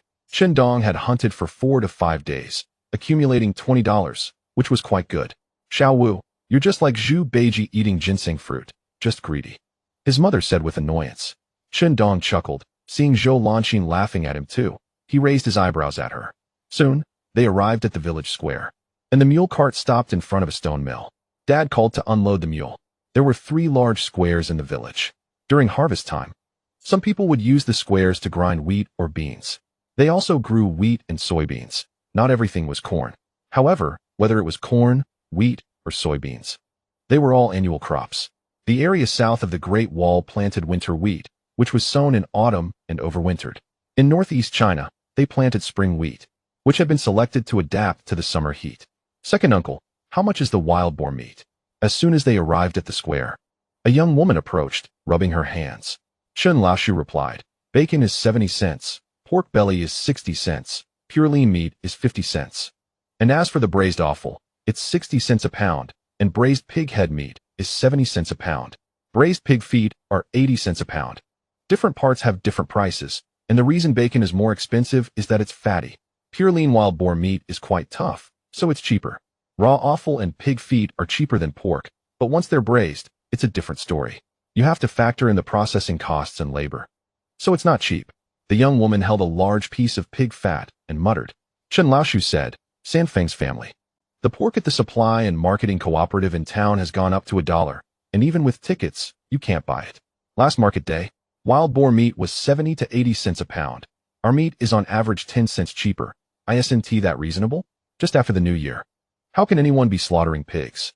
Getting to eat wild boar meat for a treat and to satisfy the kids is already good enough. Otherwise, your kids refuse to eat fatty things and end up with stomach issues." Dad grinned. The young woman giggled. "Second uncle, your words are quite persuasive, all right. Give me 2 pounds of bacon, 2 pounds of pork belly, and a whole pig foot. My kids have been rolling around at night, hugging my feet and treating them like pig feet to gnaw on." Last night, when Chun Dong came back carrying the big pig ovaries, he encountered those people in the square who mocked him and his sister-in-law Zhou Lanxin. He ended up retorting them and mentioned how affordable his pork was. Last night, my mother heard what Qindong said and scolded him, asking why he made such promises and acted like a big shot. But my father chimed in, saying it was just a small matter, and since Qindong had already said it, we couldn't let him be ridiculed, right? In the Northeast, a man's word is his bond. My mother quickly helped cut the meat and used a flashlight to check the weight on the scale. As for Qindong, he was just helping out on the side. Once the weighing was done, it was time to settle the bill. Before my father could start calculating with the abacus, Zhou Lanxin had already figured out the total. After a few quick calculations, my father confirmed that the amount matched Zhou Lanxin's exactly. Xiao Zhou, your mind is quite sharp. You calculate quickly. My father praised Zhou Lanxin. Zhou Lanxin smiled and said, of course. Back in middle school, I was the best at math among all the classes. Soon, more villagers came over to buy meat. Some wanted 2 pounds, others 3 pounds. In less than half an hour, over 200 pounds of meat had been sold.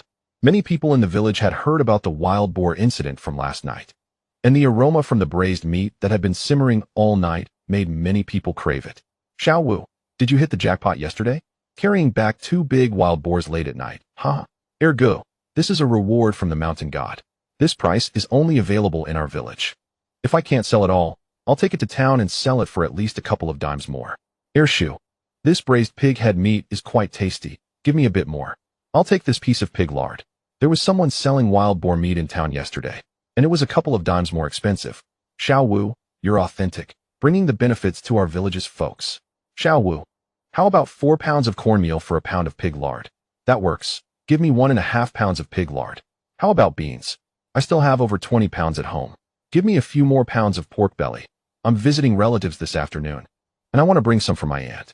Many villagers, besides paying with cash, were also trading cornmeal, soybeans, or flour for meat due to tight finances. Qindong welcomed such exchanges. Bartering was popular in rural areas at that time. After all, they needed cornmeal, wheat, and soybeans too, and if they had extra, they could sell them at the market. After more than an hour, Qindong checked his seagull watch on his wrist. It was already 7:30 a.m. He had bought the watch last year when he got married. At that time, they were living in a newly built brick house in the old town, and his 2 sisters-in-law did not agree to buy the 3-sound alarm. So his parents and 2 sisters pooled some money together to buy him a seagull watch for 70 yuan and bought 3 new outfits for Su Yun. Xiao Wu, it seems like we should be selling out soon. For the remaining 100 or so pounds of meat, you should go to town and sell it along with those flying dragons and wild rabbits. You'll still have time. His father said as he handed Qindong several bundles of cash, totaling 215 yuan and 50 cents, along with 45 pounds of cornmeal, 30 pounds of soybeans, and 53 pounds of flour, adding up to about 130 pounds of grain tickets and sugar tickets. Count it. Qindong waved his hand dismissively and smiled. Dad, there's no need to count. I trust you. In total, they had about 500 pounds of meat, and around 100 pounds were left. The braised items like pig head meat, pig trotters, and pig blood cake were mostly sold out, with just a few pounds set aside for Qindong's elder sisters to take when visiting relatives.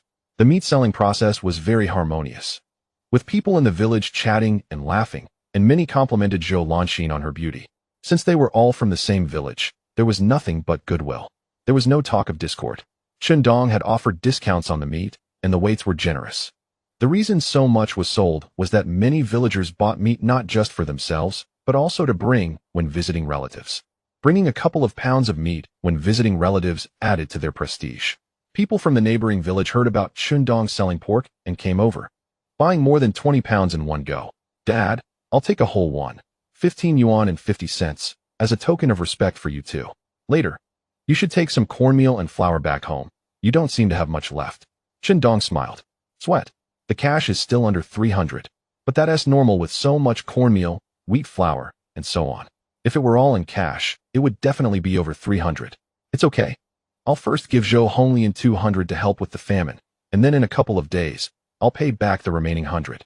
The money lent to them was from Jiang Dapeng's cousin, and not being able to repay it all at once wasn't a big deal. While selling meat, Wu Shu, the production team leader of their village, also came by and bought over 6 pounds of meat in one go. Qindong mentioned needing to repay the seed money, but Wu Shu said that was against the regulations from the grain store. They had signed contracts and left fingerprints. Since they borrowed the seeds, they had to wait until the autumn harvest to repay them together, and it wasn't a matter of just having money now to pay it back without interest. It didn't work that way. Since that was the case, Qindong could only wait until the harvest season to repay it. My mother's wrinkles seemed to bloom as she smiled. Xiaowu, you really have a filial heart. We don't want a cent of this money. You should keep it to pay off the famine and buy some things for the family. We'll take some cornmeal and wheat flour. Just right since we don't have much left at home. Qindong smiled. Mom, when you say that, I must be filial. I'm planning to get you some Lingquan water to help you live a long life. When they got home, Qindong placed the cornmeal, wheat flour, and soybeans down and told them about giving Zhou Honglian 200. As for the money earned from selling meat and flying dragons at the market today, he planned to buy a few dogs. Since he intended to hunt for profit, he needed more dogs. This way, it would be easier to catch more prey and also safer for himself. When encountering larger prey, the dogs would charge first. Su Yun nodded in agreement, knowing that safety while hunting was paramount. Brother-in-law, do you really not need me to help you at the market? Zhou Lanxin asked with a smile. Qindong shook his head and smiled. No need. You can stay home and keep your sister company. I know you want to talk to me about buying clothes. Don't worry, I won't forget about that. Zhou Lanxin immediately replied playfully. I'm just worried that the clothes you buy won't fit. If they don't fit, I'll have to run back and forth. Qindong looked Zhou Lanxin up and down and confidently said, Don't worry. I guarantee I'll buy you something that fits perfectly. I have a good eye. He almost wanted to say that he had been dealing with clothes for decades and could tell her size just by looking. Brother-in-law, don't brag. If the clothes you buy don't fit, I'll have my sister scold you, Zhou Lanxin teased, rubbing her delicate nose and giving Qindong a playful glare with her big eyes. Qindong said, Wife, I'm leaving. Da Huang, Xiao Huang. You two stay home and guard the house. Protect my wife and Lanxin. Da He, come with me. He called to the 3 dogs sitting in a row and panting. The 3 dogs had been well fed yesterday and today, with bones to chew on, plenty of lymph nodes and blood vessels to eat, and even braised meat soup to drink. All of them with bulging bellies. When Qindong asked if they wanted meat, they didn't say anything. He felt they were being considerate and didn't want to eat too much. Truly, they were 3 good dogs. Xiao Huang injured his leg yesterday, and in the middle of the night, Qindong fed the 3 dogs with spiritual spring water one by one. After a night, Xiao Huang's leg miraculously improved a lot. Today, Qindong doesn't plan to go hunting. On one hand, he really doesn't have the time. On the other hand, the 3 dogs had a big battle with the cannon eggs yesterday and need to rest well. Da He, who was called at the right time, happily wagged his head, his butt raised high, following Qindong out of the house. At noon, there's no need to wait for me to eat. I'll stop by Sister Hong Lian's house to deliver some meat and sit for a while. It's definitely not appropriate to bring my sister-in-law along to visit Sister Hong Lian, rather than waiting for her to come to his house. Qindong thought it would be better to take the initiative. After all, everything has been made clear, and both sides have accepted it without any objections. The key point is that thinking of this, sitting on the mule cart, Qindong gently waved the whip with one hand and took out the boiled eggs from the bag containing several pounds of marinated meat, taking a big bite. On the way, seeing that there was no one around, he walked to a corner, took out a large wild boar from the spiritual spring space, and quickly used a knife to gut it, putting the offal back into the spiritual spring space. He also stored half of the pig inside. Then, using swift movements, he skinned the wild boar and stored the skin. He thought about buying a few dogs at the market, fearing that the money from selling the pig meat and other wild game wouldn't be enough, so he planned to sell some more pork. Soon, after passing a few villages, he arrived at the market in Defeng Town. Looking at the bustling crowd at the market, it was quite lively.